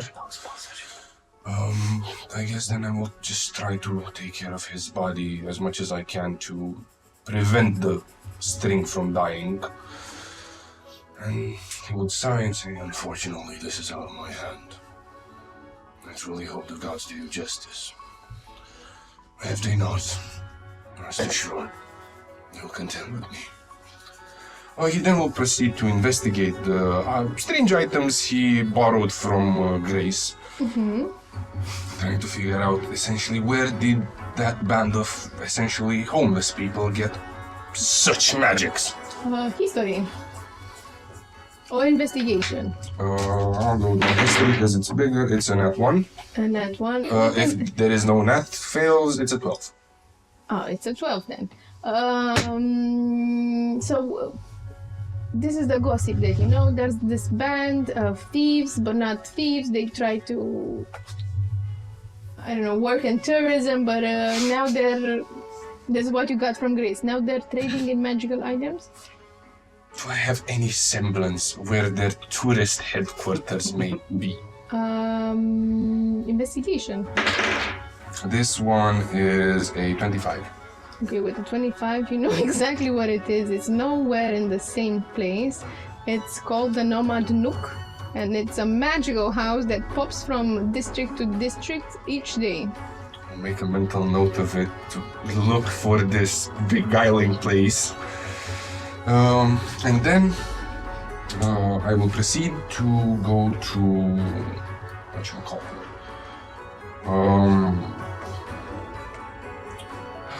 it? Such having the lady of the Sabbath's quarters. Saturnia. Yes.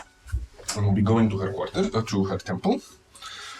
I'll start walking around. Around the temple or in the temple? In the temple and around So you it. try to get inside the temple, you cannot cross the threshold. I simply embarked from it. And you see your face at the entrance. Embarked? Am I barred by a human? You feel by a force, you cannot enter. My message. You don't want to challenge me on this. I'm insane. I'll take us both down. You hear a Just let me voice. get in the fucking temple. I believe you. You try one more time, wisdom saving throw. 19. Okay, with a 19, your hand starts convulsing and tries to grip on the threshold, but you overpower it.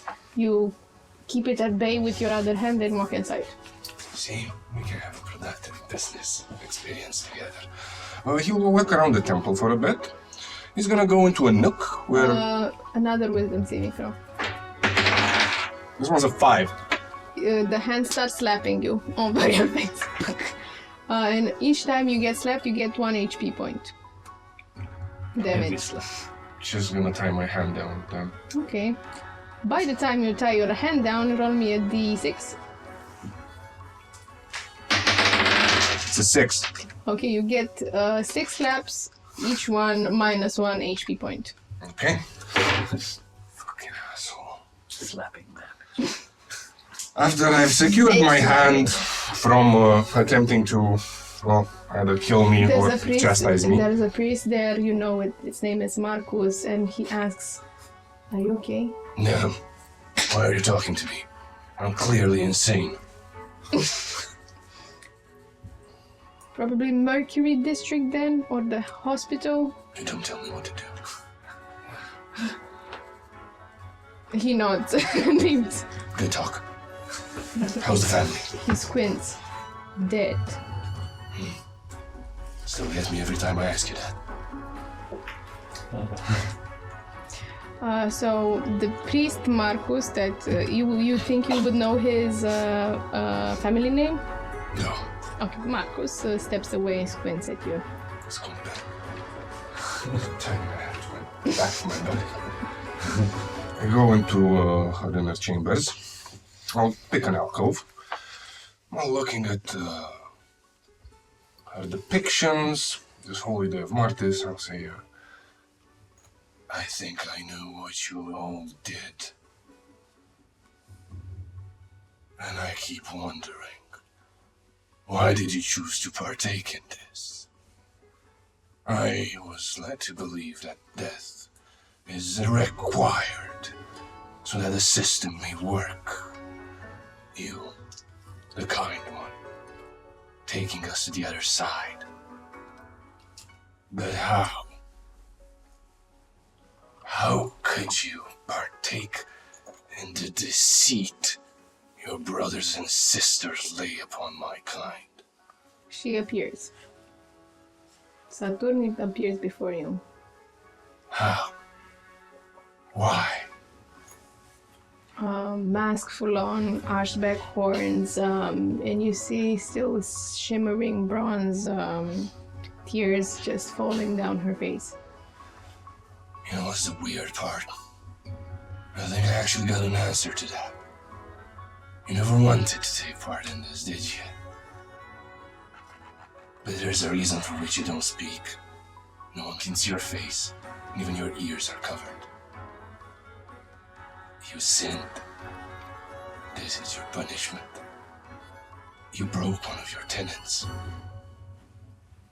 Is that why you're constantly crying? Knowing that you... She shakes her head.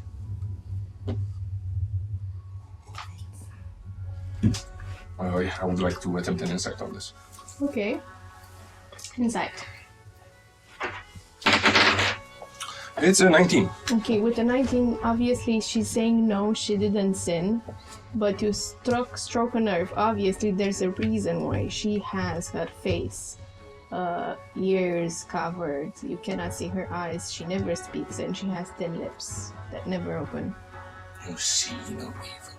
You hear no evil. You speak of no evil. But you are its guardian.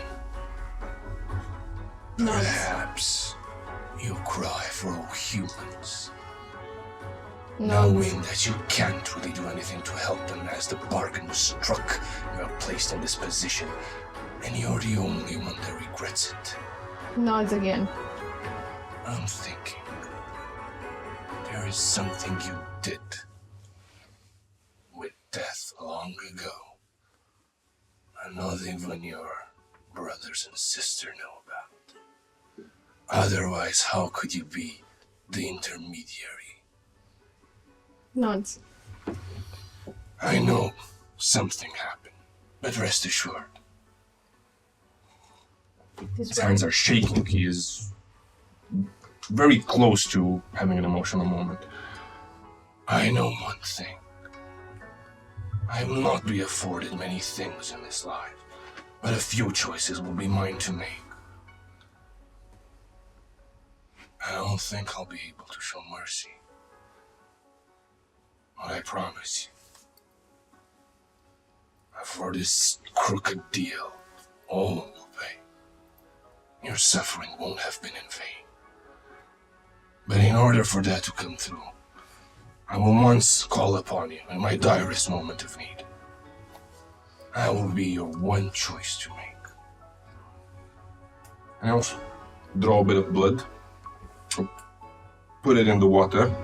What Or water? It's a bath water. I'm sure in the temple there will be a bath water. Put it in there. It dissolves. It disappears in the water. I was cursed with something. The Fate Hag told me it was something she feared. I've inscribed my name in your stream, and I've gave you my blood. You have 1 moment to use it. I hope it will be good. She asks for what? She signs for what? Balance, repentance, or revenge, I would assume. All of them possibilities. I'm truly hoping you're gonna use it out of love. Because otherwise you wouldn't be crying. She asks, what is your plan? I will break these bonds. For all. It will come for all. As how it will come to pass. I have multiple avenues, but I'm truly placing my faith in a bunch of idiots. Because, whether they know it or not, they will have the same power as you. And they'll be able to make a difference. What are your plans? I want everyone to die. And He says that in the kindest way possible. she points around and suggesting that we're in a temple of death. Everybody dies. Yet you won't. Yet Obscuro clings on, and death, unfortunately, sees itself as an inevitability. Goes and takes your head and says, everybody dies. Eventually. But you are trying to stop that from happening. Why else? She shakes her head, no. I am mediating. All of your brothers and sisters. How do they stay in their ivory tower? Freed from the circle of balance that would have brought them down with the rest of their followers. What are you trading so that ivory tower keeps still and the world stops turning? We trade this, and she points towards the river. And who goes on that? And who goes on that? Everyone. Well, I've only seen mortals. I've yet to see a chariot of the gods. Once I see it, then I'll be taking on a long holiday. You want one of us to die? I want all of you to die. And then what? Then the world won't be in you. Even death must die. So that everything can be born again. Your stillness is detrimental to the world. If death dies, then nothing dies. Exactly. Everything is reborn eventually. Not in the same place, but if death doesn't die, creation cannot exist. Nothing is, by definition, unattainable. Even the world. The word itself. She raises a hand. You are so wrong and so right at the same time. You're blocked by your own vision. That may be true. Alas, unlimited. I'll take my chances. I hope you will be able to do so when the time comes. It's a nice place here. Should add more purple drapes. She shrugs. Goodbye. It's getting harder to visit you. At a certain point, I may have to gag myself. Communication will be hard by then. It was your choice to stop following us and follow that. You're killing babies. My babies. What choice would I have You're had? doing abominations and disrespecting the rules. The rules are there for a reason. To keep you in power, yes. No. Well, We shall see. We shall see. Take care. Don't forget the drapes. I feel that they bring the room together. It doesn't matter. They will decompose. Yeah, but it's nice to have them for a while. And a while is all you need. She disappears. Alright, go back home. Okay. You go back home and you go through the... I don't know, you will take a stroll through a district. Any particular one? I'll just take one at random, I guess. Okay. So you take a stroll and you go through the Mercury district. You go through the center of the capital, which is the royal domain, and go through the Mercury district near to the woods. And you walk, and you walk. And you walk until your legs hurt a little bit. And you feel something is watching you. Perception. That's an 11. You see animals of different shades and colors, but you see an animal that cannot hide very well. It's a huge what you call them? It's a huge moose. You think it's a moose with white antlers and fur, just disappearing and reappearing through the margins of the woods. Okay, can I try to identify the creature? It's a stag, sorry, not a moose. I guess from a magical point of view, white elk or stags aren't particularly common, so there may be They're not. associations, folkloric one maybe. Mm-hmm. Can I attempt history? Or Yes. religion? Study. It's a 17. So 17 in the interpretation of Mercury, but you're not in the day of Mercury, you're in the day of Martis. But in the day of Mercury, you know that it's associated with wild animals, and they have a special connection to humans, foretelling events. Okay. How much did you roll? 17. Okay, so with a 17, if this was Mercury Day, a white animal, especially a stag, means higher purpose. But this is not Mercury Day. Fuck it, we'll chase that stag. I'm gonna conjure up one of my abominations, a flying one. Mm-hmm. Go fetch. Cool. Give me how far does it? What's its speed? Your abomination speed? 60 feet flying and 120 range for me to control it. Okay.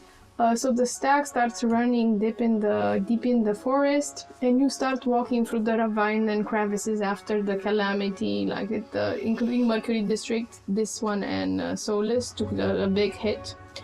And there's still the aftermath, and because Solus district was prioritized because it's the richest, this one has all the ravines and crevices that go deep, and you try to run through them. Your abomination follows it for a while, but then the stag disappears in the forest. I will enter the forest and attempt to track it. I will use some of my artificer's tool to concoct a potion that is made from the eyes of a foreman huntsman. Mm-hmm. Drink it, and I will gain survival proficiency. Okay, give me a survival. I will also start taking my medicine so I can guidance myself. Okay. It is it's a 7.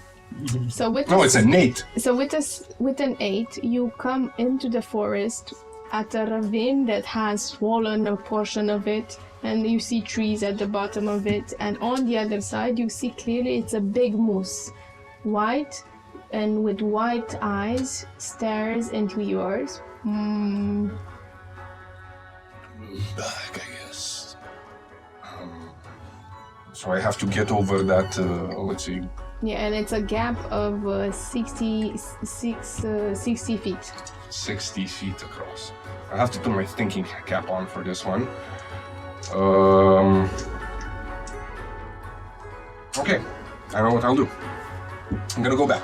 I'm gonna find the highest tree that I can. I'm gonna try to Use levitate. No, actually, no. I will go back, start running. As I'm reading the crevasse, I'm casting levitate on me. So it just carries me across. Okay.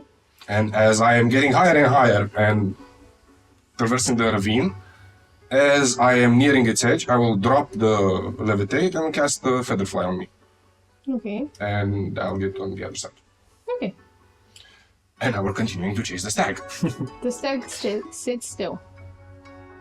Okay, I'm here. You're a white stag. It's a moose.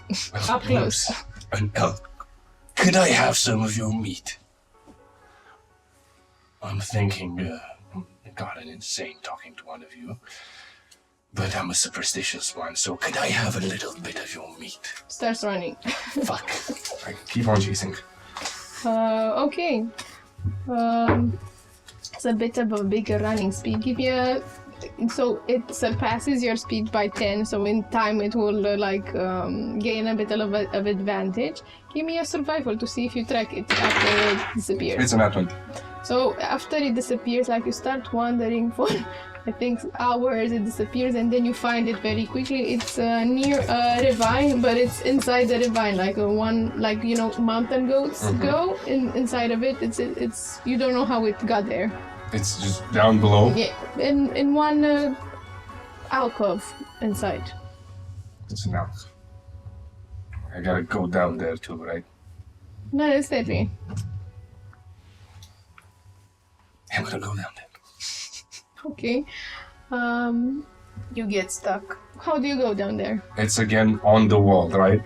Use the same trick. With levitate and featherfall. This time the moose just sits there. Is it like a cave entrance of sorts? I don't know, it's sort of like a balcony, I don't know the word in English, but it's like, mountain goats, when they go in ravines, they have like this, like, Terraces. or flat surfaces, terraces, I don't know. Get up. Fine. Horns. I want one of your... Some hair. Why are you being a dick? You can clearly understand me. It starts jumping like a mountain goat upwards, like it can walk on the side of the ravine and goes upwards. Continue levitating across. I will give you a carrot. I will let you meet my flying Pegasus. Just give me one of those horns. Sit still. I think they have antlers. Yeah, I guess. Yes, antlers, not horns. And sit still. Who looks into your eyes with those big moose eyes? Go. Take his hands into my palm and say, Oh, antlers, please. kiss him on the forehead. Nods. Fine, thank you. Grab one of his antlers. And I can't. It's gonna hurt it.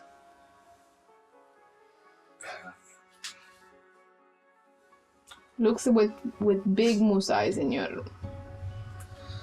I'll your just take a hummus. bone knife out of my cloak, cut a bit of it. Just a bit. Scrape. Yeah, scrape. Okay, you scrape the antler.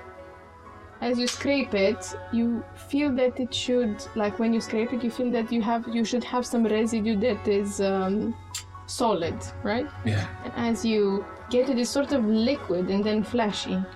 Okay. Putting it in a sort of vial. Thank you.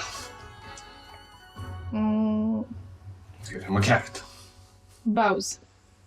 I bow back. He doesn't take the carrot. I promised you you'd meet my friend. It's gonna be a while until I can find her. I start yelling for humaness. Are you here, humaness? Kinda promised you a date for you.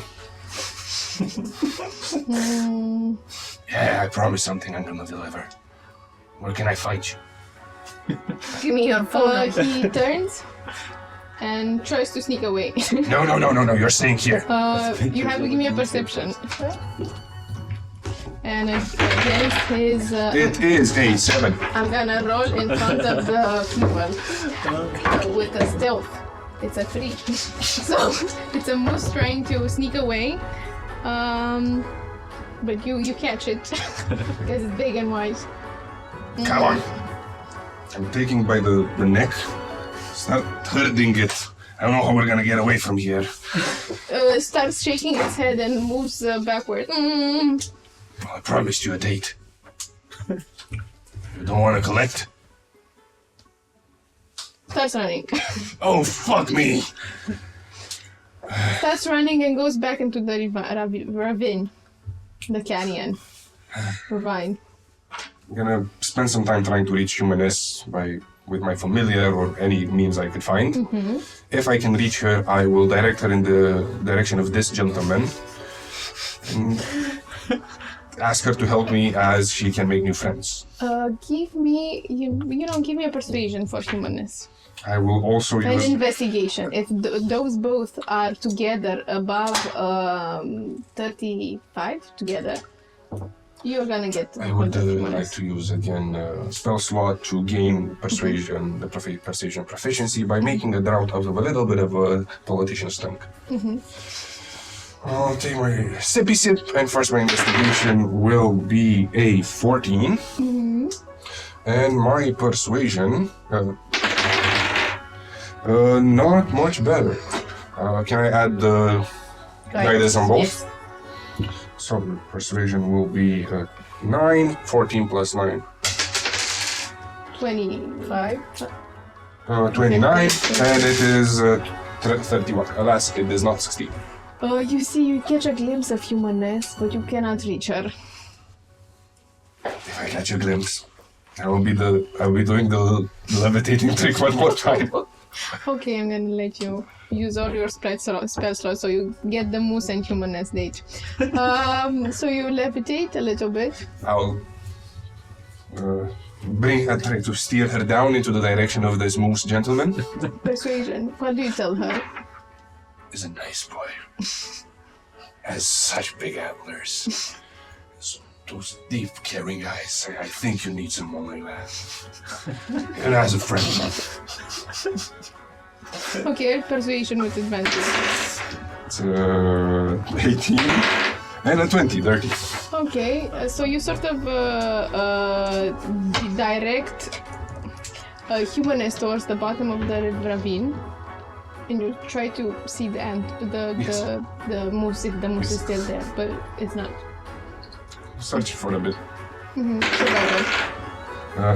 We don't find it. Mm-hmm. You don't find it.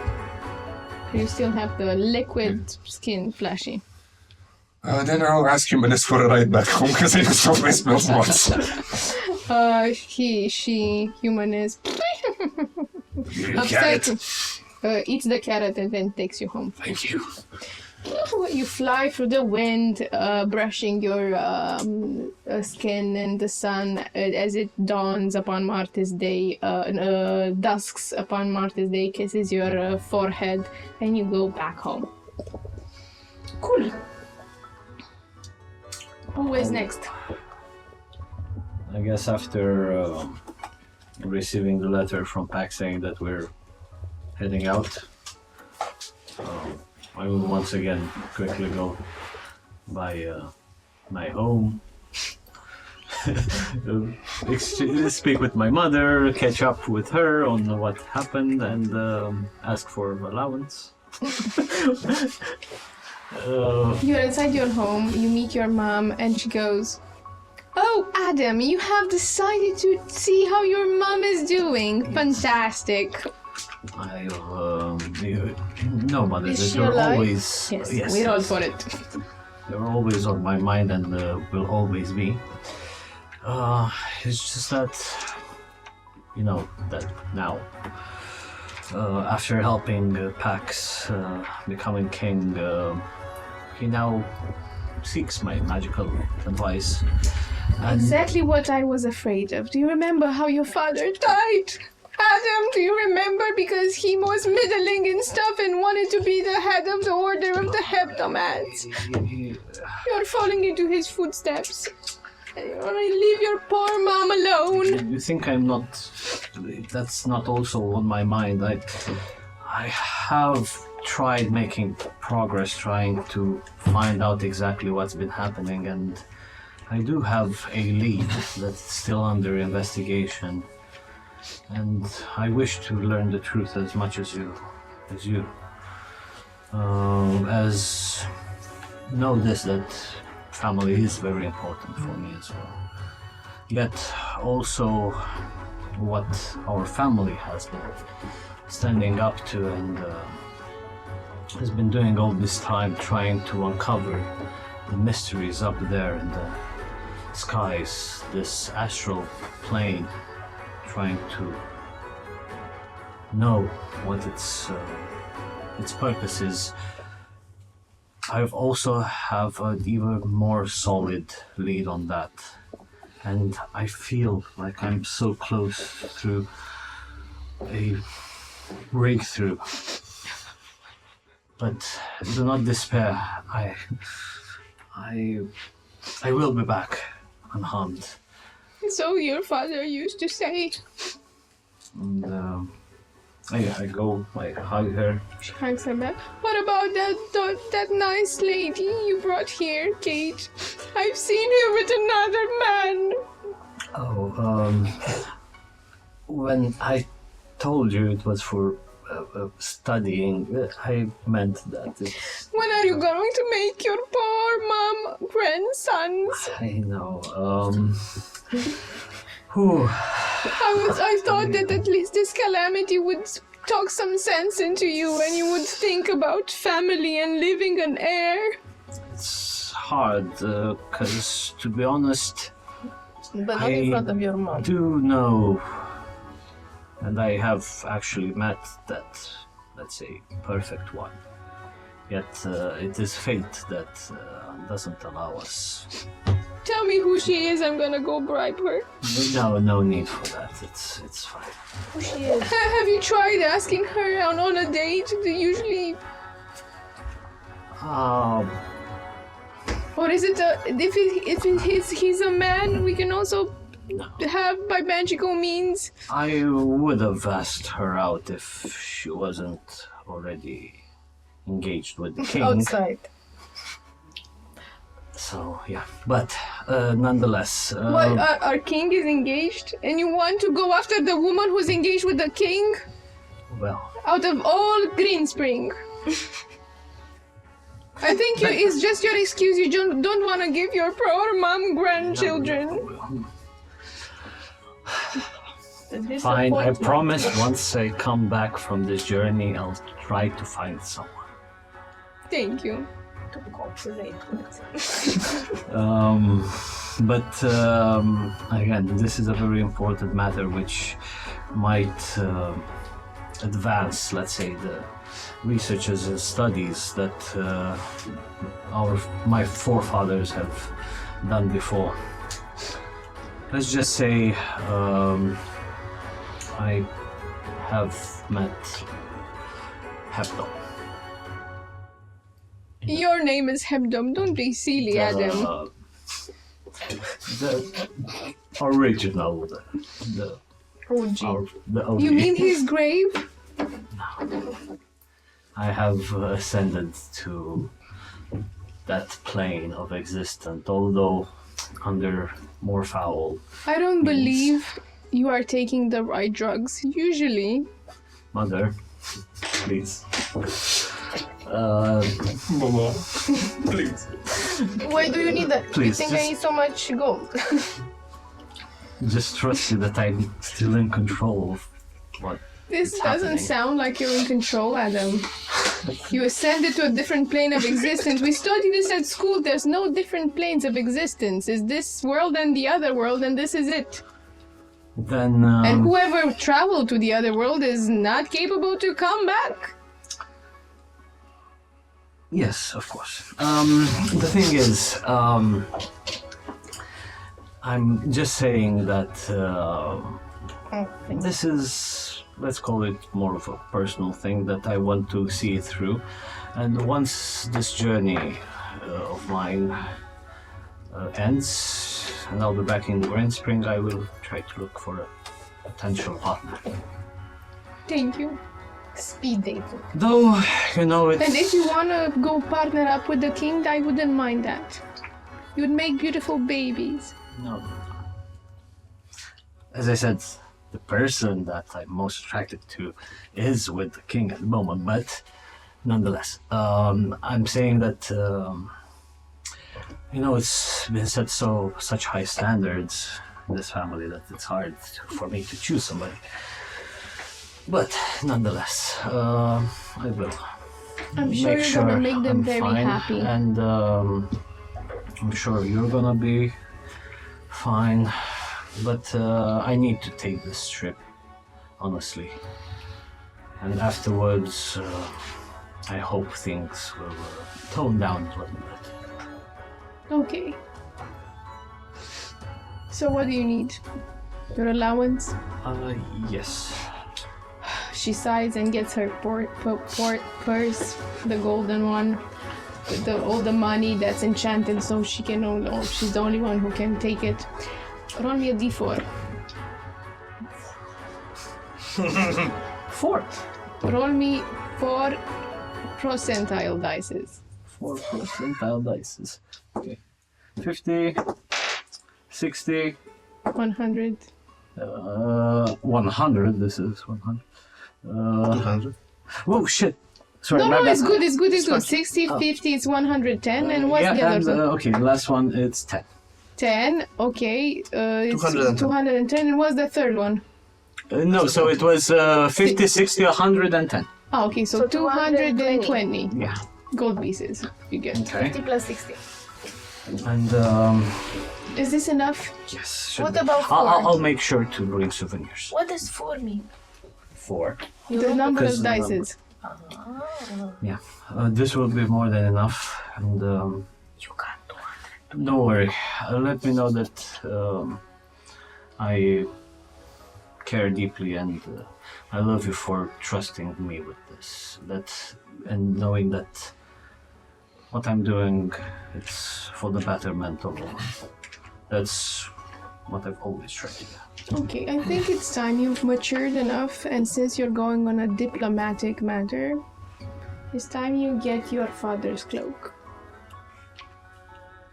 Okay, I'm taken aback, but you sure this was something of high sentimental value? I'm sure it will protect you more where you need to go, because you have such skinny arms, you don't need enough, and you don't make me grandchildren. Yes, I'll take up the gym as well when I come back, I promise. Yes. So now you have a cloak of protection. Yes, I hug her once again, thank her Right very back. much, and And yes, if it doesn't go well there, just say that you're the hebdom and you have immunity or something. I have immunity from stabbing, mister. you know who I am. So, I'll have you know you're robbing the hebdom, sir. I have more at home that you can rob.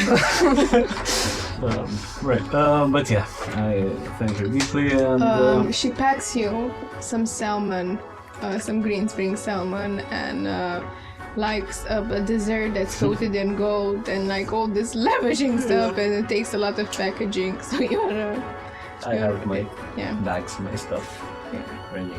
Yeah, 200 gold pieces. 120. Which I guess I need to go to a currency exchange because I'm not sure if they use solaces in there. Yes. They do? Okay. No, they don't. Oh, they don't. Is there an me a- exchange in market? Give me a history. You go to the exchange booth, History. and the lady asks you how many endus do you want? So 22. Okay, with the 22, you know the endu is the currency for nocturnal settlement. But we're going to Red King. I haven't told you. Oh, you haven't told me. Okay. Well, I will wait then until. Okay.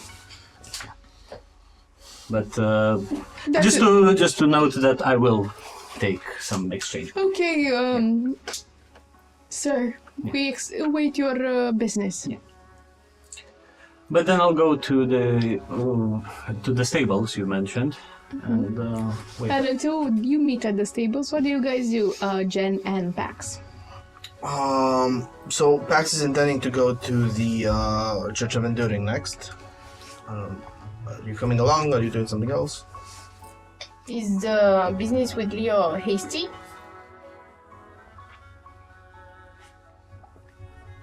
I haven't the foggiest. The sooner you'd get him back, the better. But Then I will go grab Leo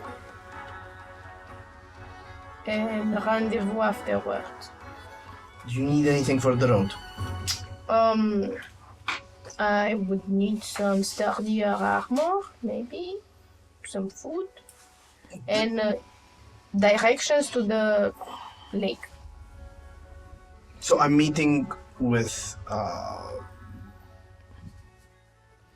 the quartermaster for supplies at the stable, so we can get you whatever you need there. Okay. Okay. So to the Church of Enduring, Okay. where I will try to find a senior priest to consult about these wonderful new growths. Pax will explain that he assumes they are an alteration from the natural flora and probably need to be removed, but he's looking for a second opinion. Is this old? But you wouldn't guess. Apart from his wise eyes, he doesn't have a wrinkle. Old, tall elf with pushed back, long, silvery hair, with a high-up chin and a high demeanor. And he asks you, how did you come upon this bodily alteration? Something of a near-death experience in a highly magically infused context. The only bodily alteration that our God and Savior, the God of the matter, Obscuro, allows is of his own creation, is the blessed silver that we use for the rituals. I'm afraid this one won't do, and are the other bodily enhancements. But for your majesty, and for a second he is a bit tense, not sure that he is supposed to tell you this or not. But nonetheless, though reluctant, starts speaking again. For your highness, I might show you something. Please. And he guides you in a back room, and from there he gets a piece of silver, thin and molding, made from the same materials that Endus or Obscuro artifacts are made from. It says that is the blessed silver of Obscuro itself. And he shows you this sheet of silver, and he says, this, I'm not admitting to anything, but this is potentially covering the sin from the eyes of Obscuro, and what's underneath is not seeable. If you get my, if your highness gets my drift. And he then proceeds to show you on his arm and on his leg an alteration to the joints that are covered in silver.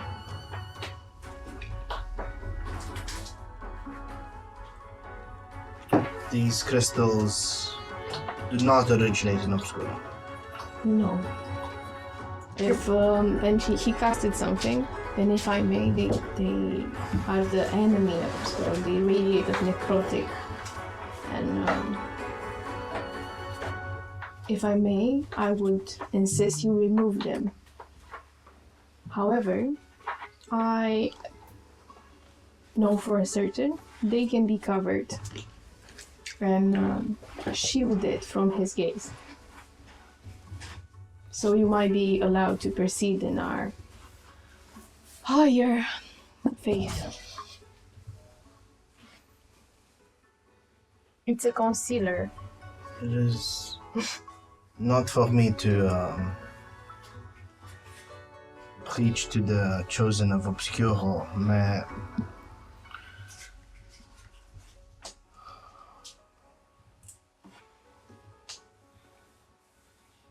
your chance at the centuries, your relationship with your material father, whatever you have under those, I don't think it's worth ruining that relationship for. So is walking and being able to walk and move your limbs after you're centuries old.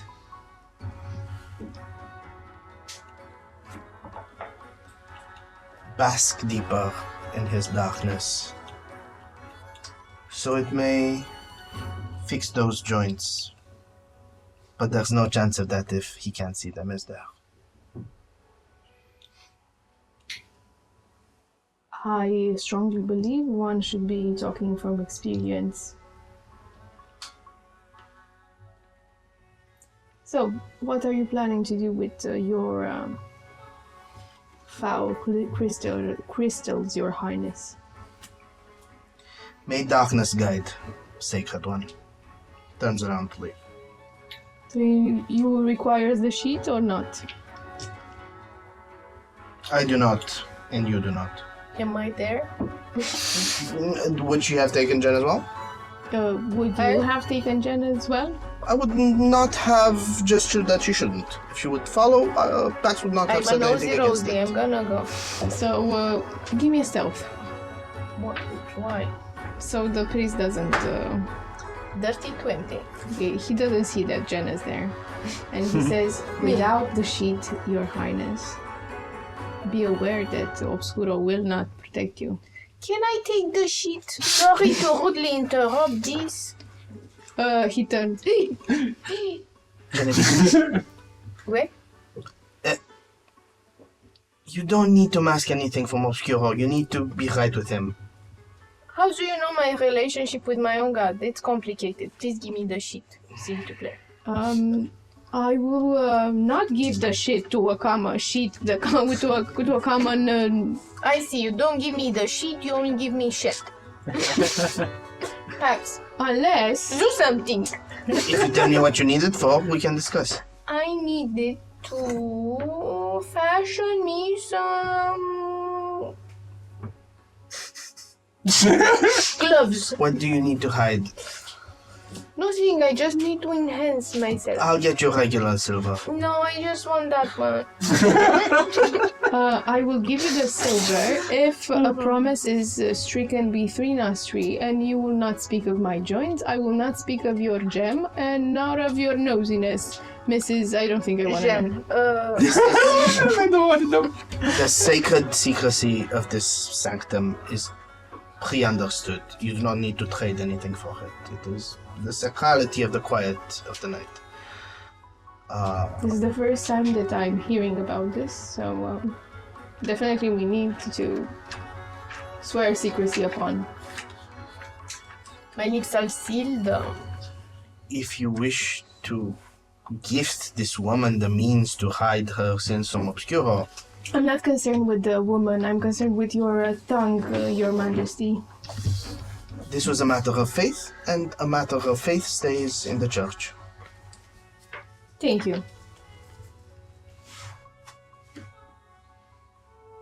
I'll give you 2 more minutes to negotiate, and then I'm leaving.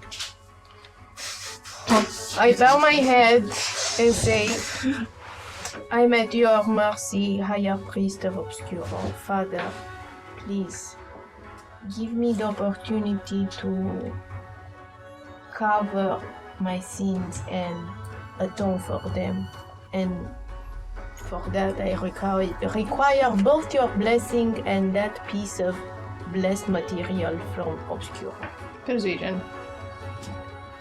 And as you roll me, he asks, so what exactly are you covering, child?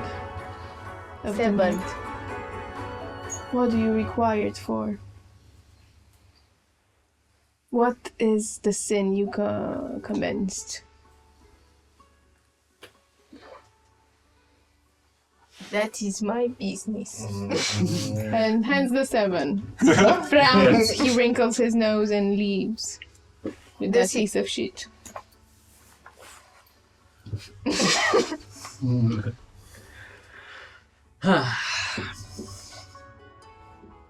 It's the only piece of shit in the temple. Please, don't leave, please. And I fall down to my knees and I start to fake cry. Please, I'm too ashamed to say this. Final pitch, Genevieve. Too ashamed to say this. I have a similar condition, just like Pax, the king, our king. My Obscuro bless him in his endeavors. Give me a performance. I can show him also the She's already thing I giving have. you a performance. If you show him the... Where is it? I don't know. On the chest. I lift up my breastplate. Advantage on the roll. I'm gonna Isn't give it metal? the You lift it like a lid. It's just a breastplate, so it's like Oh, it's a boo plate. boob plate, yeah. So 16. breast means boobs. Does it now? I don't know, we as nerds, we don't know that. Okay. 16. With advantage. With advantage. Since you flashed him. 14. 16. No, yeah. I'm gonna apply it so you don't use all the material. Thank you. I didn't know how to use it, so that's... I'm sorry. And And he puff my chest out. starts working around your boobies. And applies the material over the crystal and it fuses with your skin. It smoothens the surface underneath. But in that piece you have silver. Instead of a crystal. And now, when you roll for Obscuro's prayer, you have a -1. I have a question. When I need to remove, let's say I decide to remove this gem, can I also remove the silver? Of course. Okay. That's it. You require something else, King Pax. No. Thank you, Your Highness. Very nice chest area. I wink in slow motion. So this is obvious. Like, I have maybe something in my eye. I don't know what's happening. Are you perchance single? Well, yes, I am. Would you like to go on a date? Maybe, but first I have something with my family. My father is sick. My friend is sick. But I know where to find you, so... Inside check.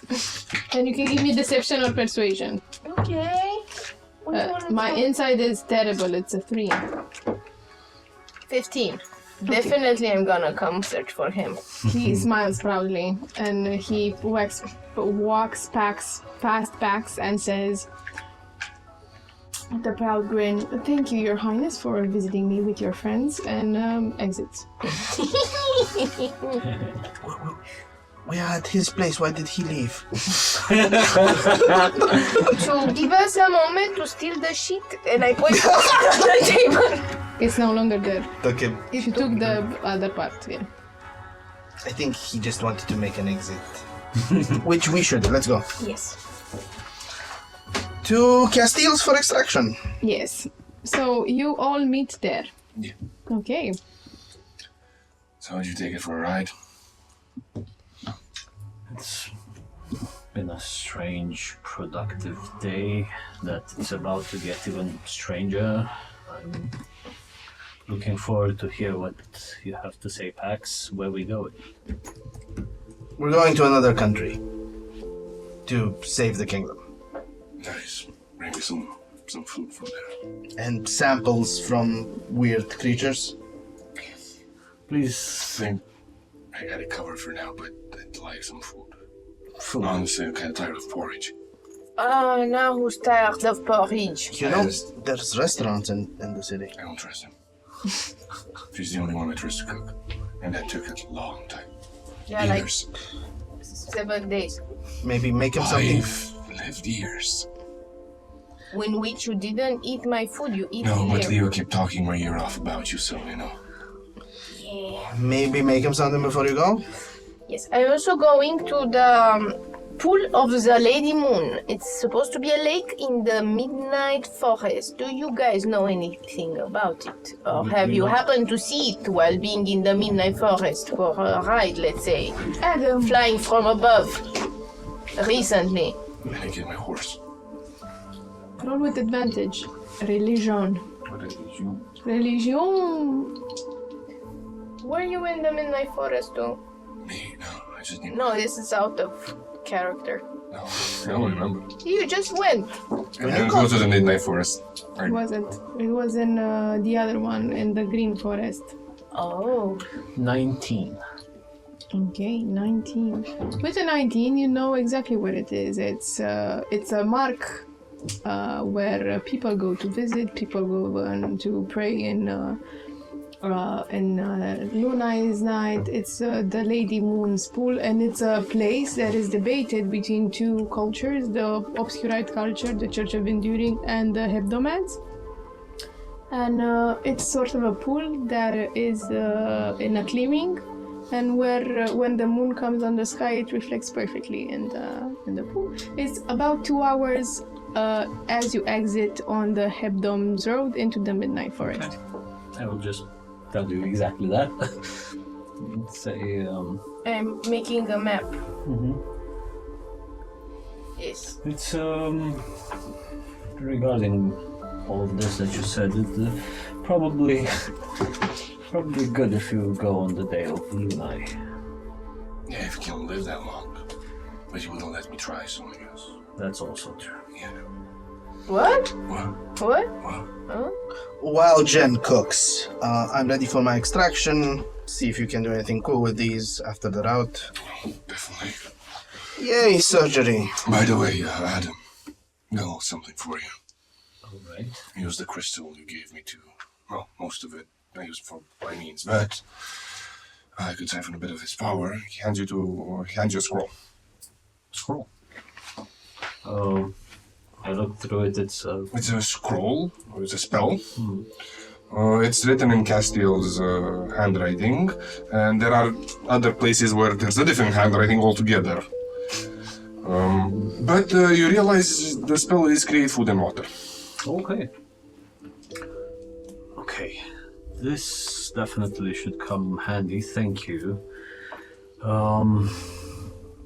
Again, if you intend to study that crystal that we got for you and whatever ritual you wish to perform, I will be away for some time, but I'm just saying that I would be interested in seeing that, taking notes. Well, if I happen to do it while you're gone, rest assured you'll have access to my notes. Right. Up until the moment I die, I guess. But then again, you know. This this brings me to another idea, Pax. There is also this item that would help us when we're away. I haven't had access yet to it, but a scroll of sending would be most helpful to us. If you could have access to one to bring it to us, in order to allow us to communicate quite fast to the others in here. Maybe once we're in there, if we happen to stumble upon topic, the subject of death. In the meantime, maybe Castiel here would have researched that tome that we brought. Maybe it will give us some further insights into the matter, which may or may not help the negotiations, but nonetheless, I think one such scroll would benefit in case we need quick communication. Since you're hebdomadic nobility of the highest rank inheritor to the House of Hebdom, if I need to marry you off for politics, are you amenable to that? Well, 2 birds and 1 stone. How do you feel about orcish girls? Do you mind being, moved around a little? You see Adam also a little bit like blushing. This came off suddenly, but they might leave a mark, but, happy marks. I definitely need a bit of time to chew that thought. Oh yeah, chewing will be, yeah, you think about that. Zamoxe raises strong daughters. What a coincidence. Right. We'll have quite some time on the road. No, we won't, hopefully, but anyway. Right, ready to be carved into. Yes, scroll. We'll be seeing the quartermaster before we leave. We can see if we can requisition that as well. Okay, well. Oh, you want to scream or? I'd like something to bite down on. Oh, good.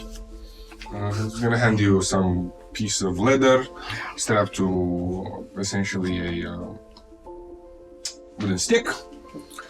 It's gonna inject some stuff into you. That's gonna make you feel a bit drowsy.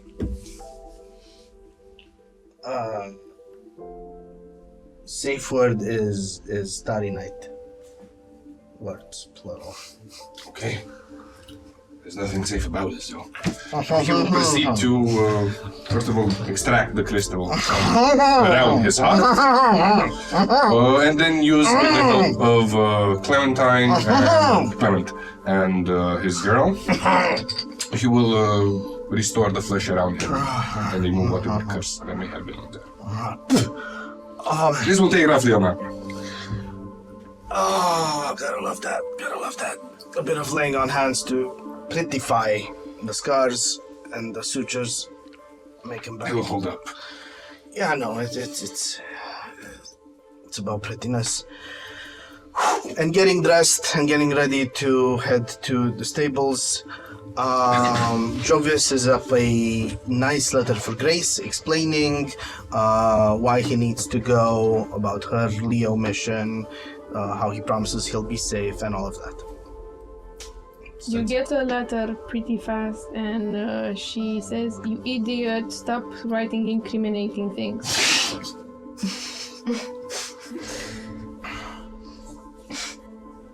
Love, Grace. It's kind of part of my persona, but maybe. So, is this gonna be just us two? No. Hopefully, my new green cloak arrives, who can keep both of us physically safe. And enters at the queue, Shaq, dressed in green clothes, a bit proud of the fact that they go with his skin tone. Was he waiting outside for the queue? For the dramatic entrance, yes. He nods. Yes. Did you like it? Impressive entrance. Applaudable. Also, don't forget, I have been born in the Red Kingdom. I know some things. Perfect. We have a local guide as well. Isn't your knowledge 400 years out of date? No, you stupid man. bad memory. Okay, he's in a bit of a mood. Shakes Castiel's good hand. The other one stayed to his back. Tries to shake as well. Takes everybody else to the quartermaster. What we get? Supplies like food. We get a nice Green Kingdom plate for Genevieve. We requisition, if they have available, a communication long-range scroll. We get some local currency as well as some Red Kingdom currency. Local currency meaning? Like some Currency Solace. for- some solaces as Solace. well as some We get Green some Kingdom. Solis pieces. Roll me a d6. 1. No, 1 percentile die. And this is by your own judgment. You judge that you have to take this from Yeah. treasury. 98. 98 gold pieces. Exactly. The right number Exactly is the right amount. and then when 100 ostentatious. 98. when 100 is, like one big coin. It was like 19 change. Biggest coin. exactly. You take with some change. But, however, Exchanging currency. when it comes to changing currency, everybody, like from your court, just stands and thinks about it. What is the And what did I call him? Your professor,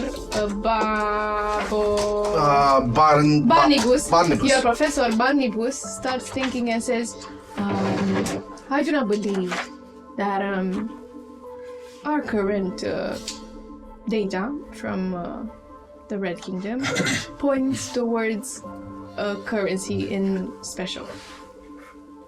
I don't believe they use currency. How do they exchange goods? Is it through sexual favors? Exactly, they exchange goods. Fine. Gems, please. And And some silver bars, some gold bars. you get some silver bars, some gold bars. Then Barnibus, the professor, points towards the fact that there's a scarcity in the populace in terms of food and water. Probably, if you would like to have something more valuable than gold, would be water. Okay. What the horses can be affixed to the horses without slowing them down. Affixed barrels. Okay. I don't know how Canteens. that is. I'm gonna say you get on each of your horse you get a D20 canteen of 1 liter. So roll me 3 D20s. 17. 8 for 25. Another 14 for 39 liters. 39 liters So of water. 13 each Mhm. liters on each horsey. Okay. You made a note of this. No. Anything else anybody else needs of basic equipment? No, but I did make a bouillabaisse for us to enjoy one more meal. One moment, says an intern. There's like this. And you realize that he's a fire genasi. I know that there's a small populace that uses lumenites as a coin system, but very few use them. But you can't buy them here. We don't have them. I checked. Thank you for that information. Your name? Lox Surlix. Gonna be a diplomat, Lox? I hope so. Fire gleaming in his eyes, but people are not very kind too. And I'm not allowed in the Mercury district, so it's hard to go to school. There. Especially since the diplomatic college is there, and they have this rule where fire genasi cannot step inside them, so it's complicated. Flares up again. You don't have a great grasp of the fires, huh? Oh yes, I do. I'm doing this just for show. I see. See, extinct. It makes it go extinct. Can Lox try a persuasion? Sure. 8. Good luck, Yes, Lox. also, Good luck. Thank you, Your Majesty. Prefers Dear King. No. Like your old grand. No, I do not. Dear King? No? Anyway, it's just a black. Just relax. Enjoy your soldier uniform, Genevieve. It should keep you very safe. You should. And so we go for dinner. Yes. Go Lunch. For dinner is almost Lunch. the end of the day. Lunch, late lunch. Late lunch. Late lunch instead of calling it a dinner. Dinner. Fine, dinner. It can be dinner. Dinner. Early dinner. Early dinner, and you go and eat where? Home. Home. Genevieve. At Castillo's. At Leo's. At Leo's. Leo's. Yeah. Insanity HQ. Okay. You go Sanitarium. eat. What I have prepared bouillabaisse, which is a broth made of seafood. Okay. You love me some seafood. Shaq starts Where serving. does Green Springian seafood come from? Seafood comes on the river. Not the summer Oh, the clean The river. clean river that it comes with merchants on the clean river from a nearby sea. So they fish it out and then. From but I think it's called Sea Bay. Remember when he took a holiday with his family on the beach? So from there. Gotcha. Don't beat the green ones. I did stuff to them. The green one. Shh, don't worry about it. Just don't eat it. Don't eat it. That's it. I didn't put anything green Oh, inside. thank God. It's I'll called. learn Let how me to speak just by now. tell you what's it called. It's called. Great sea land of mystery. No, it was where the Legend of the Sea took place. Do I know? Lovely. Do I know by how the monarchy system of the Red Kingdom functions? If somebody marrying one of the daughters of the ruler, would that make them inheritors to the throne, or still the oldest daughter is inheritor to the throne? It's a patriarchy, so girls have no power. So anybody marrying, but would somebody marrying the ruler's daughters gain a claim to the throne, or the claim, Yes. the primary claim? Yes. Oh, shit. I explained this to Adam. But what if you marry the daughter and you're also the king of Green Kingdom? You can merge the two kingdoms together and make it a Grey Kingdom. Which is Emerald Bay, it's called. I'm sorry. which is why they would never accept that. They shouldn't accept that. It's bad. They don't want their kingdom to fall under the Green King. However, a heptomatic noble.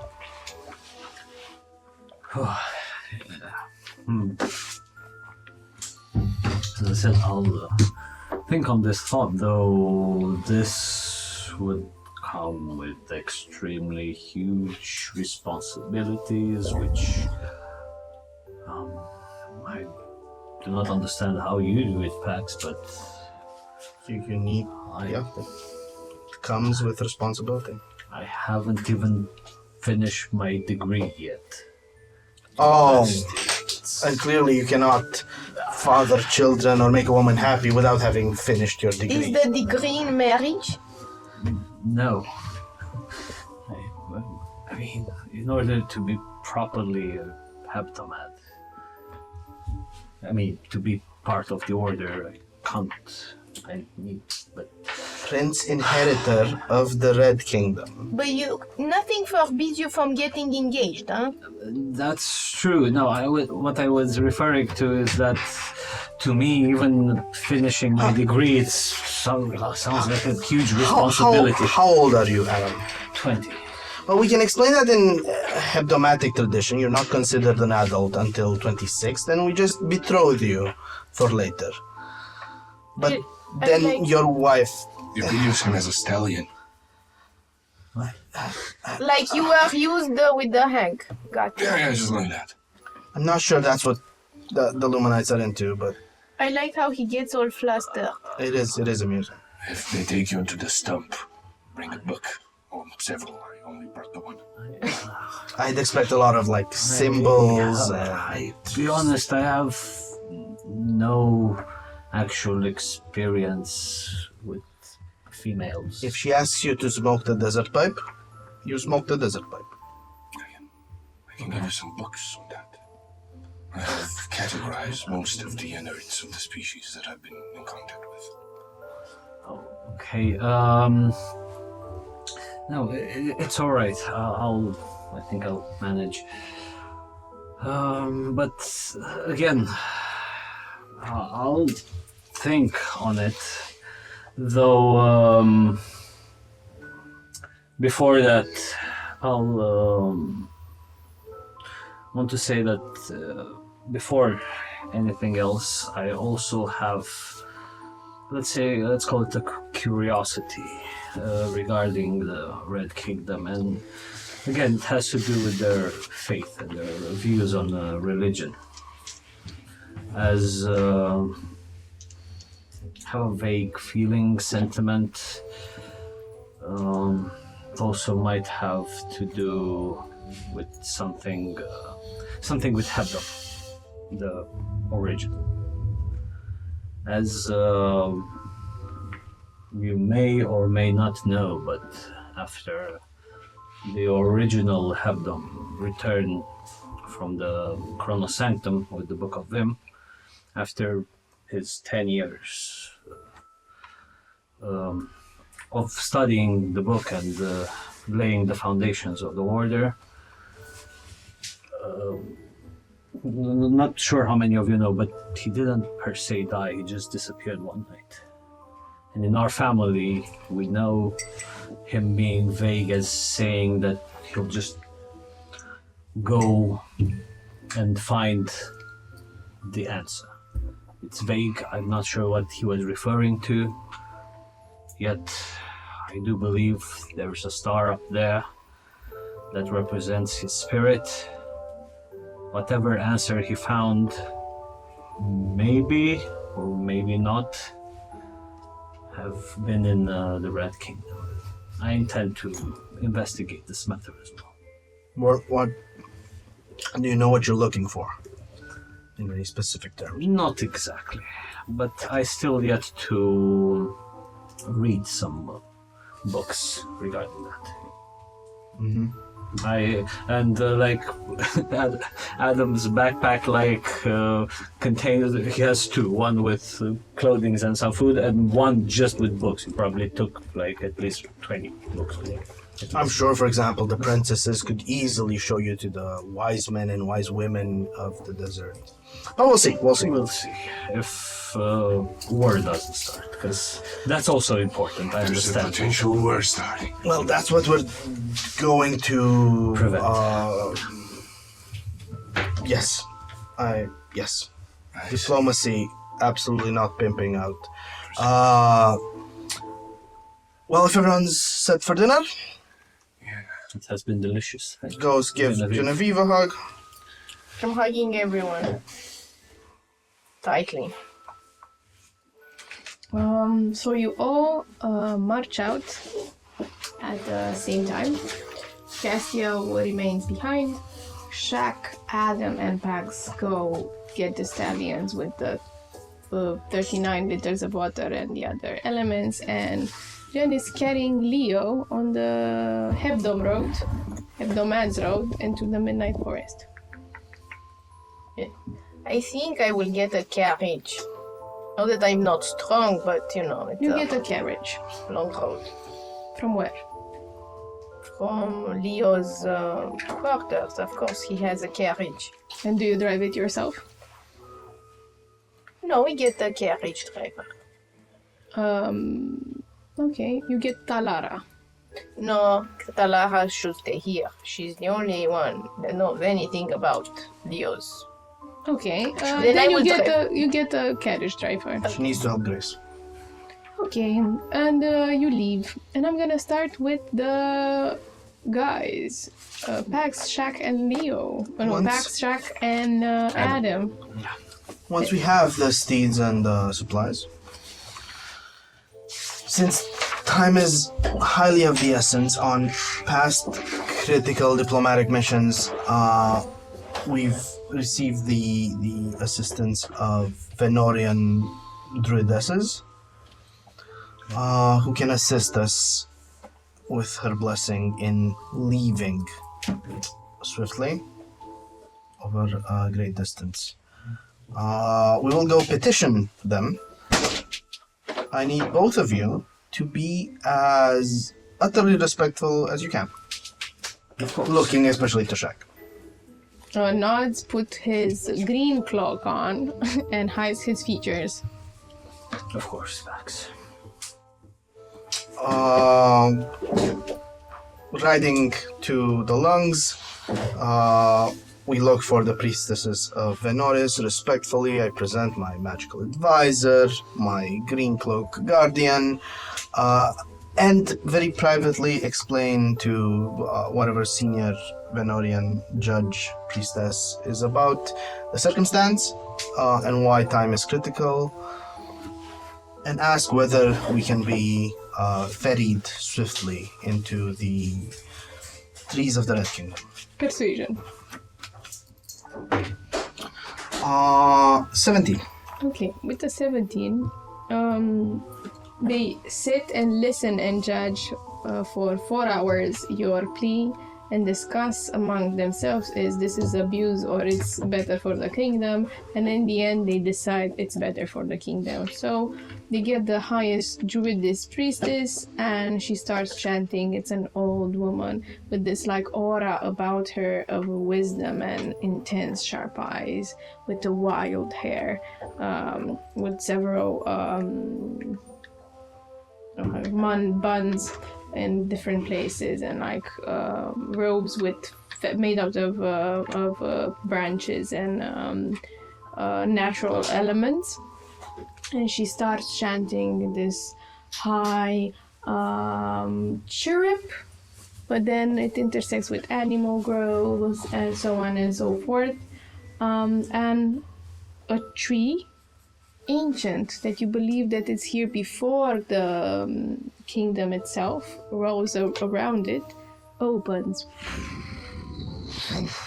and a split of magic. And on the other side, you see a desertified land. We ride. And you start riding. And you reach the border of the Green Kingdom. Place the green and the red. It's like right at the intersection, but you're on the green side. At the border, as guards, stand several orcish, illuminated orcs with golden skin, but mangled faces with some of the features big, some small, distort, and like armors that are very tattered and rusted. They stand guard. And even the difference in temperature hits you like instantaneously. It's much more warmer. And they sit there, being still nighttime. They say Azuruva. You speak Orcish. Oh shit. No. I don't know if Shaq speaks Orcish. Speaks. I'm gonna check. But he... we didn't think about this. He smiles. You know what's my favorite? And says, Ajuruva back. What do you guys do? As I check what language Shaq speaks. Hail, noble border guards. Dwarves. He speaks Orcish. Are dwarves nocturnal or They're not. They're Night. Some of them they taken to the light church, to the ancestral light, which is the Red Kingdom land. But as an anatomy, they're not. Dwarven is not common around here. No, it's common in. So you know from history lessons the following thing. Roll me a history. 24.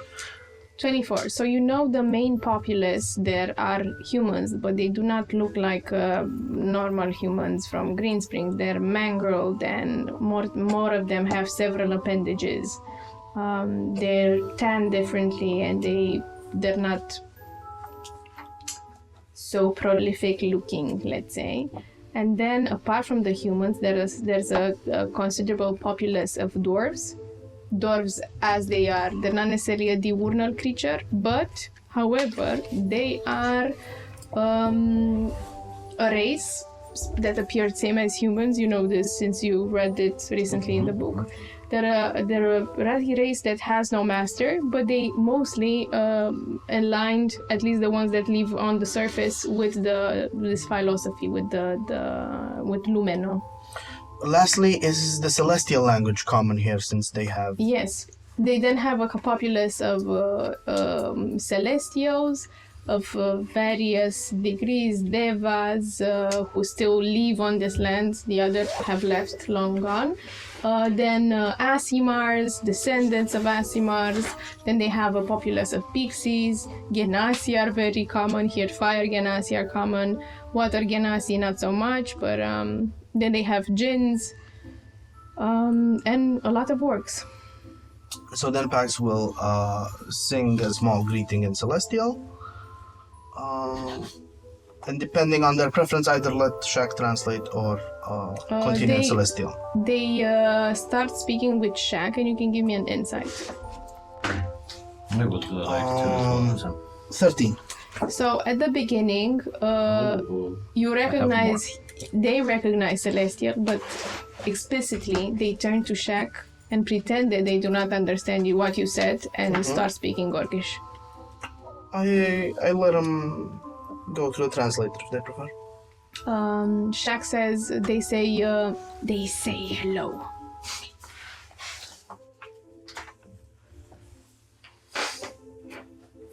I explain in Celestial that I come to speak on behalf of the Green Kingdom to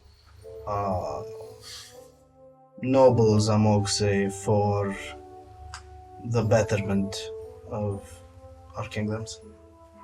They frown and wait.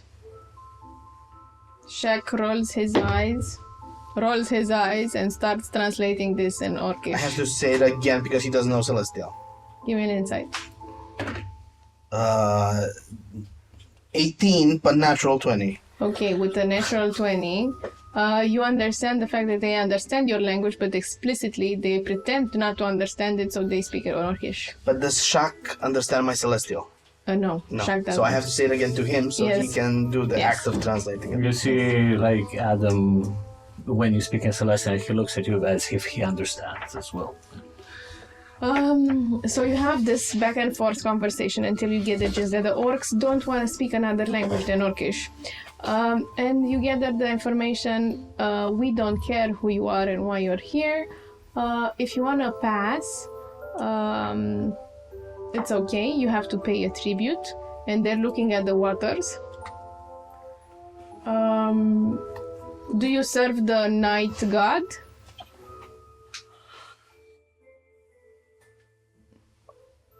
I look to both the night god and the gods of the humans.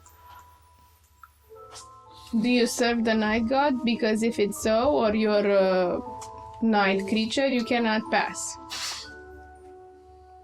I point them to my ears. They squint. And explain my nature is mixed in all things. Tribute, we Maybe have... you can say, the Shaq translates. And Shaq translates, they say maybe you could pretend you're the other race. They want the water. I explain, please Shaq, explain very clearly. We are not here to lie. We are not here to deceive. We are here to have open communication with your king. We have tribute ready for your king. Whatever you wish to take, we will tell your king that his border guards wanted to keep. So you tell us what you want, and we'll let your king know what you wanted. Shaq translates this. They nod. And they say they're gonna think about it. And they go retrieve in their in their I don't know, barracks, and you are left standing there. We hop off for a bit, pour water for everyone. Do you think it's wise to use this scroll Castiel gave me at this moment? And I tell you, that's a scroll to create food and water for all of these gods here. It'll come in handy later, I'm sure. Right now we have actual food and actual water. Okay. And when they come back out, we'll be ready with some You sit for an polite hour. servings of water. You sit for an hour, two, and by now it seems obvious they won't come up until it's sunrise. So I go knock. We're sleeping. In common, perfect common.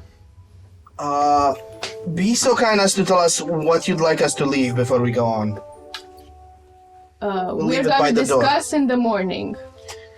The border is closed. We need to advance swiftly for the sake of the Red Kingdom. Shall I leave you 2 liters before I am on my way? The borders open at sunrise.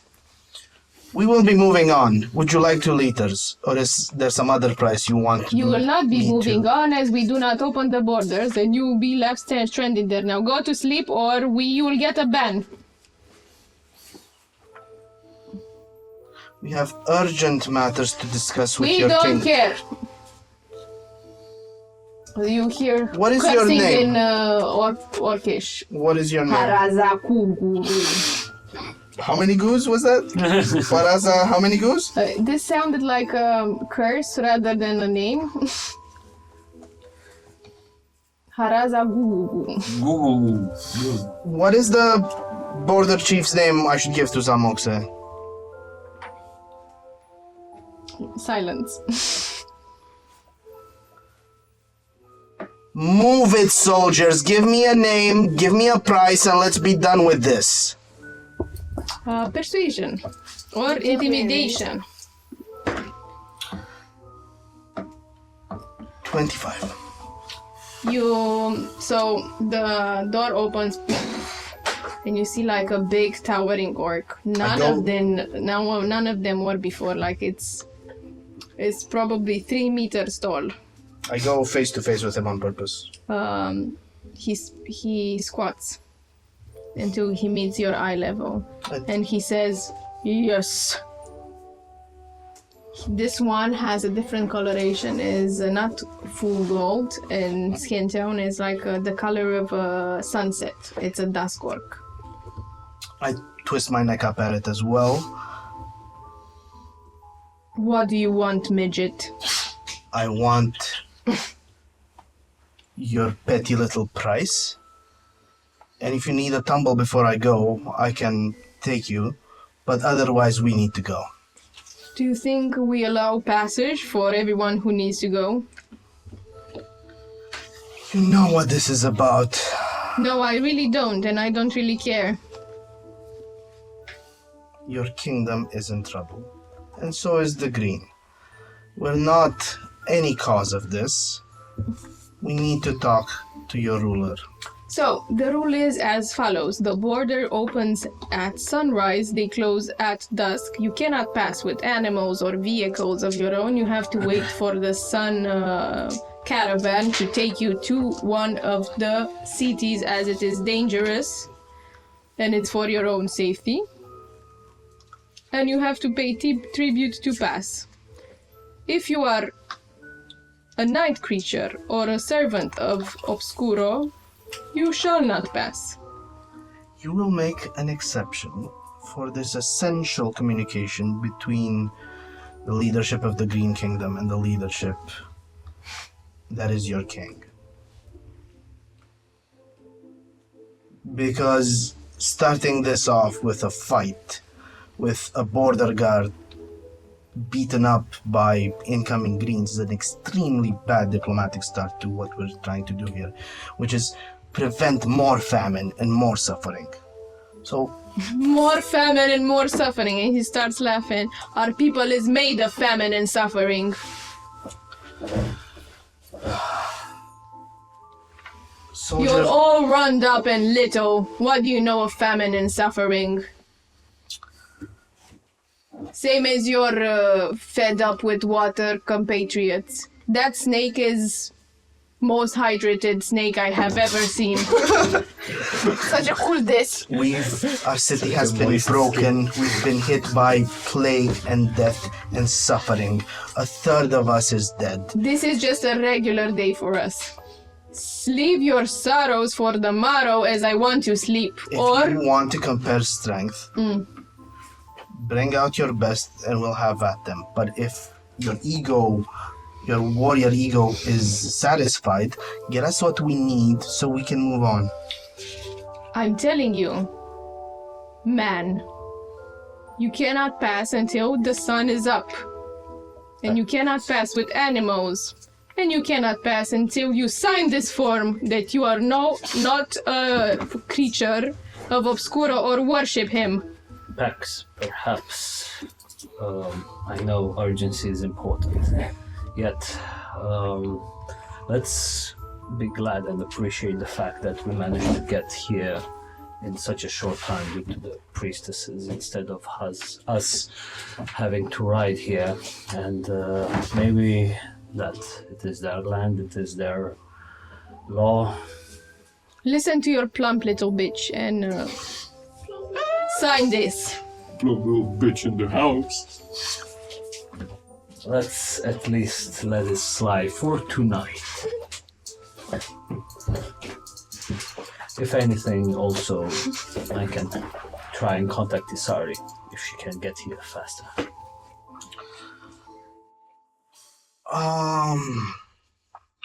I asked Shak if there's any danger to moving at night, to moving with our own animals. Either of those.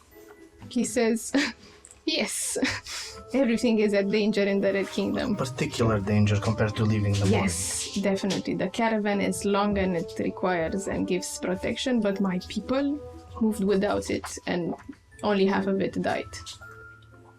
Only half of them die moving. Yes, The caravan has better survival rates than that, I assume. yes. But they do not look kind to people like me or you. Probably to him if you dirt up a little bit. And he unpacks this like hood that is made of like a sandy texture and it's patched up and he puts it on. I snarl at York. Fine, go back to Betty bye-bye. What did you say to me? I said you can go have your little nap because the dark scares you. What did you say to me, plump little man? And he brandishes like a fist ready as an invite to say something else.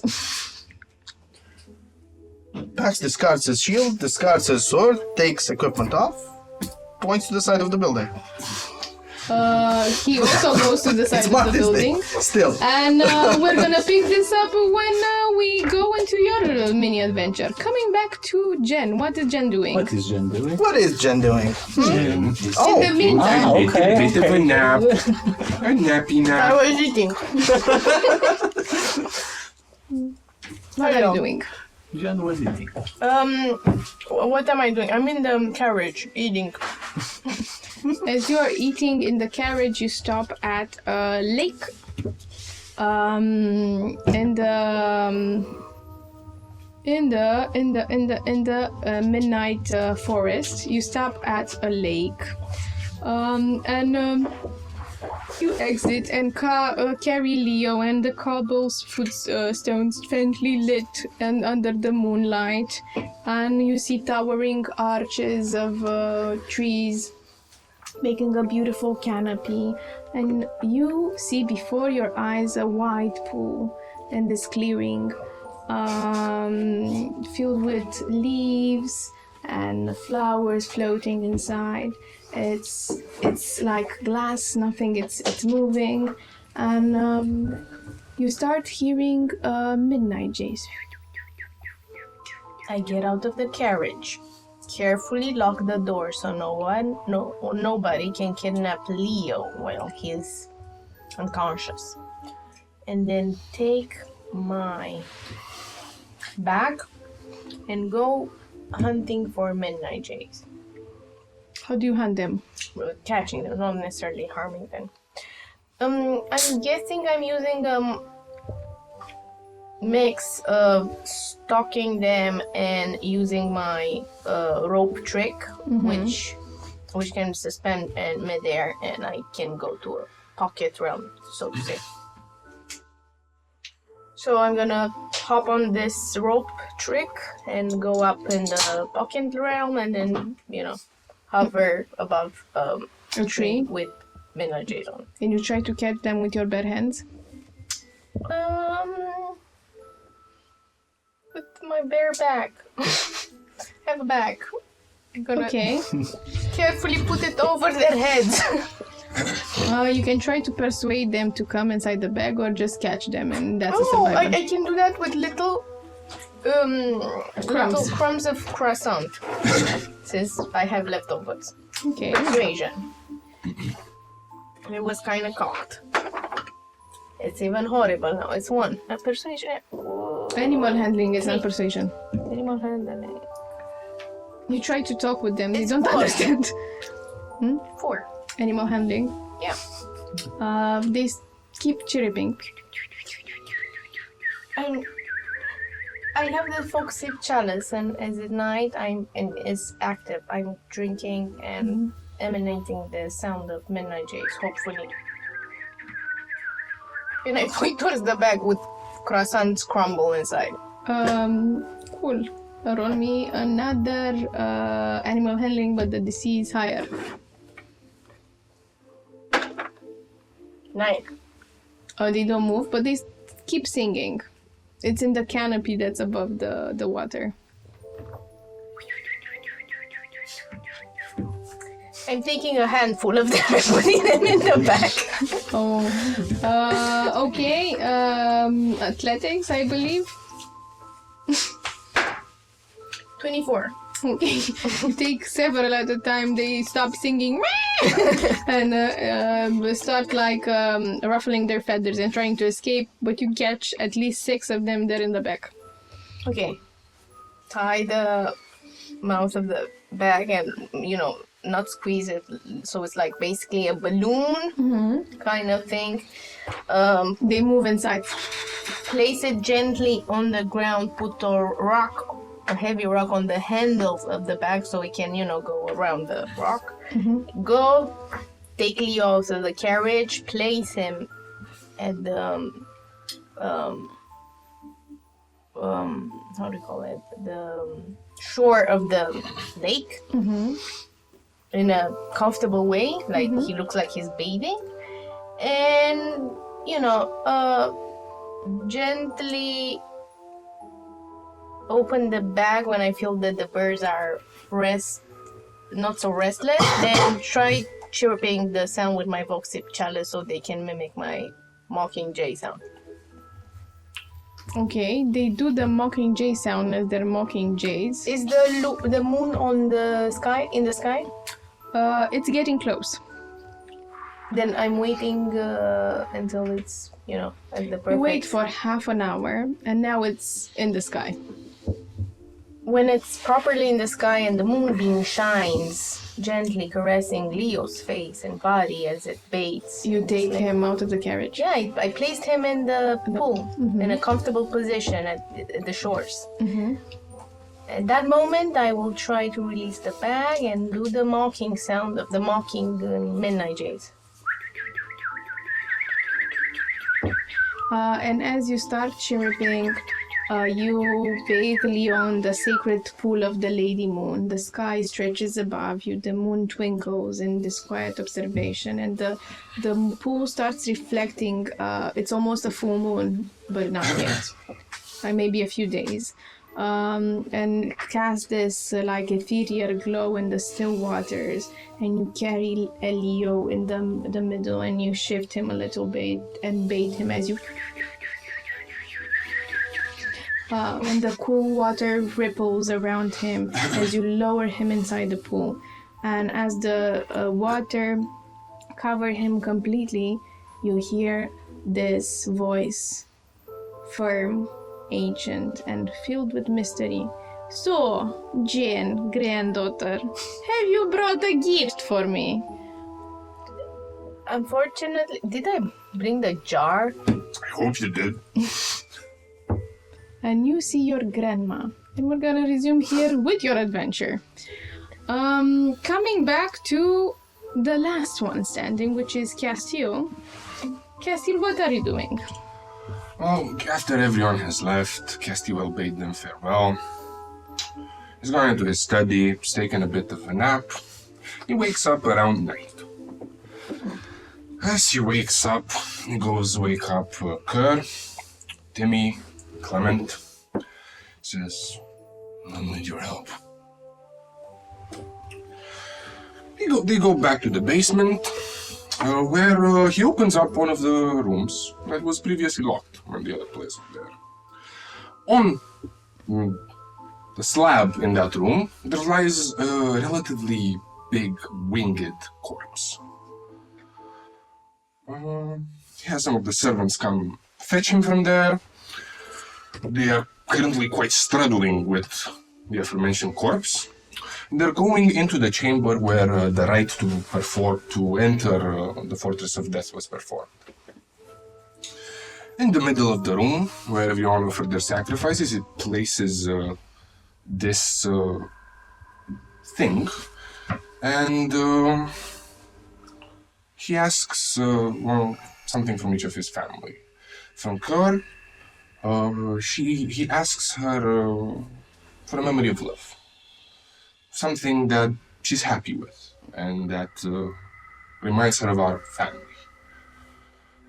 She gives you a memory in a bubble. It's one of the memories that she was kept prison inside of a tree with you and her mom fighting, and you're trying to calm you down, half insane. Castile is very happy with this. Next, he asks from Timmy from a moment of happiness, not love, happiness, where he felt that he could rule the world.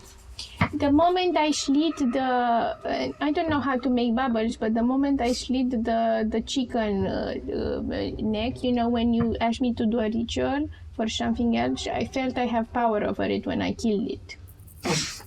This goes into the orb he's taken from Jen. From Clement, he asks for a memory where he felt taken care of.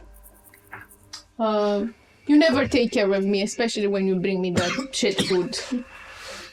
He's gonna take that as well. And he will also give one memory.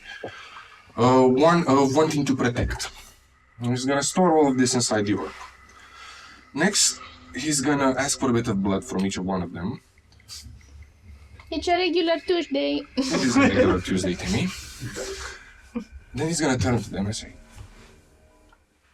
What's a Tuesday? I will be doing something quite dangerous here. Okay, you always do something dangerous. Whee! Yes, but if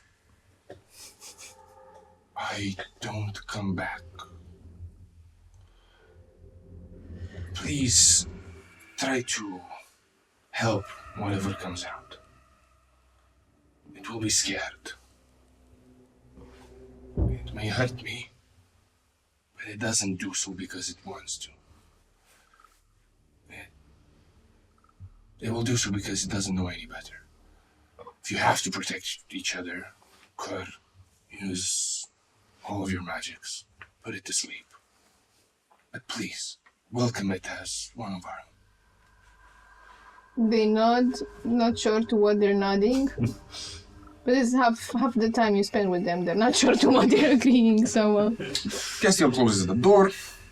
And some of the runes that have been present in the chamber, he's starting to redraw them. On a table, there will be several jars, most of them containing the shards that have been taken from the people that went into the Fortress of Death, including the two that he's taken from Adam and Pax. And one of them will be the a bit of the shade of Castiel that Adam helped feed. And in the other one, it will be the one that witnessed Pax's self-sacrifice. After he's redrawn all of the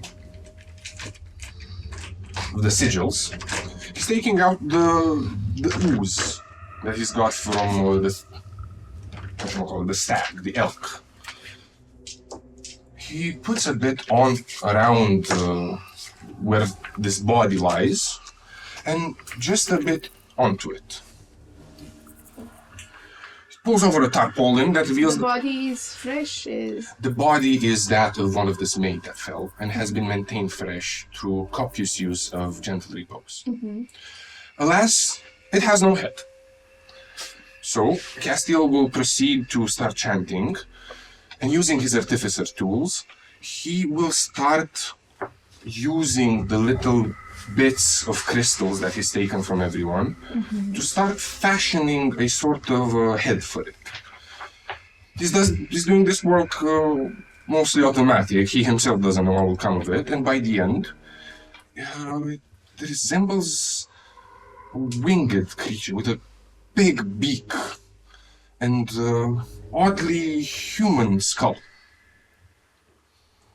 As he takes a look at his work, he uses the rest of his artificer's tools to fill the skull with matter, with mushed flesh, bone, sinew. He places the head on top of the body. He starts chanting. At a certain point, he stops midway through the chant. Says, I almost forgot. He will take from his robes a bit of it, takes a look at it, and the flesh that was in his robe starts manifesting in the shape of a little brain. If anyone ever knew, this was my most powerful weapon. Takes a look at the thing that wriggles and echoes Castiel's own thoughts, and places it on himself, the homunculi that controls people. And he then orders the homunculi to copy part of his memories. He will take them out, and this will, I assume, take some damage because of it, as this process was never meant to do so. And what should I roll for it? 4d6s. He will take a total of 12, 11, 13, 17 damage. After he breaks off the parasite that now holds his memories, starts performing the ritual to summon something from the ether. And he's using every last bit of knowledge he has. He's using whatever the players discarded when they were into the trance. He's using the bits of soul that he has split off from himself to imbue this being with it. And he's using the book with the abyssal tongue as a channel. The moment something will manifest, he will try to push it inside of the corpse. And the moment it tries acting, he'll place the parasite on it, inside the brain cavity. Okay. As you prepare to do this ritual, twisted and dark, your movement starts feeling deliberate. Your voice as chanting the rising, and you call forth the creature from the depths. And at a point, there's an earthquake, and the earth splits. And there's a deep ravine, so deep that you can start seeing Sabbath water, black crawling inside and spilling, and then stops. As this stops, I'll use this opportunity to take a bit of a vial from Sabbath water from the river that bears my name from its spring, and pour it all over the body and what lies beneath. Okay, and then from the Sabbath water you feel something coming outside. And it rises and rises, and it's this bulb, somewhat like Shifty, but bigger and bigger, like this bulging bulb, deformed and shaping and turning and twisting. And it creeps towards where you spilled the sabatlo water, and it creeps over the body of the snail and devours it, engulfs it, and starts forming around it. As it devours the shape of the snail, a bit of blood residues, and it oozes this crimson mist and subtracts and sort of takes a form of a crimson drape, and then goes towards the head that you fashioned and starts try to make a shape to sit like, takes a humanoid form. As it takes this form, I'll use first. The first moment I have to place the heart, which is the orb, inside of it, and then I'll use the parasite as the mark. Okay, you try to place them inside, and they stick halfway like a cake. They're being sucked inside. Do you have a connection with the parasite Yes. or the heart? It disappears. Same the heart. The orb. Sucked inside. And then with the final appendix twisted, takes the skeletal form of the big bird with the big beak and places upon its head, pulls its hood, and now looks like one of the obscure faces, like like one of those plague-like masks.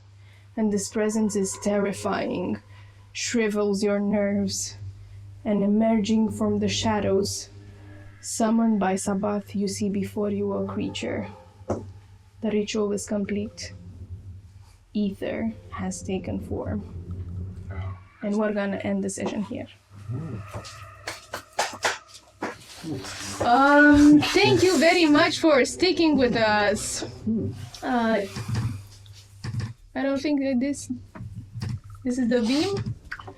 It should be. Yes, thank you very much for sticking with us. Thank you, guys, for doing such an amazing episode. Thank you very much for you, viewers, who keep watching us. Remember, every like and comment counts, even donations. If you would like to donate on our Buy Me a Coffee, you can see it in the descriptions. Share this story with your friends so you have things to talk about if you like it. We're gonna see each other with new adventures, because exciting news, everything will branch from now on, and we're gonna have 3 stories at a time. I don't know who we're gonna start first, but you're gonna see soon. Thank you, Rolling Hills Craft, for the promo code Dicesylvania 10 and for discounts with amazing miniatures. Thank you, Sirenscape. And stay tuned to find out what happens next. Sundays at 5 p.m. UTC at Dicesylvania. Good day, good night. Don't let the vampires bite. Ay, ay, ay. Good day.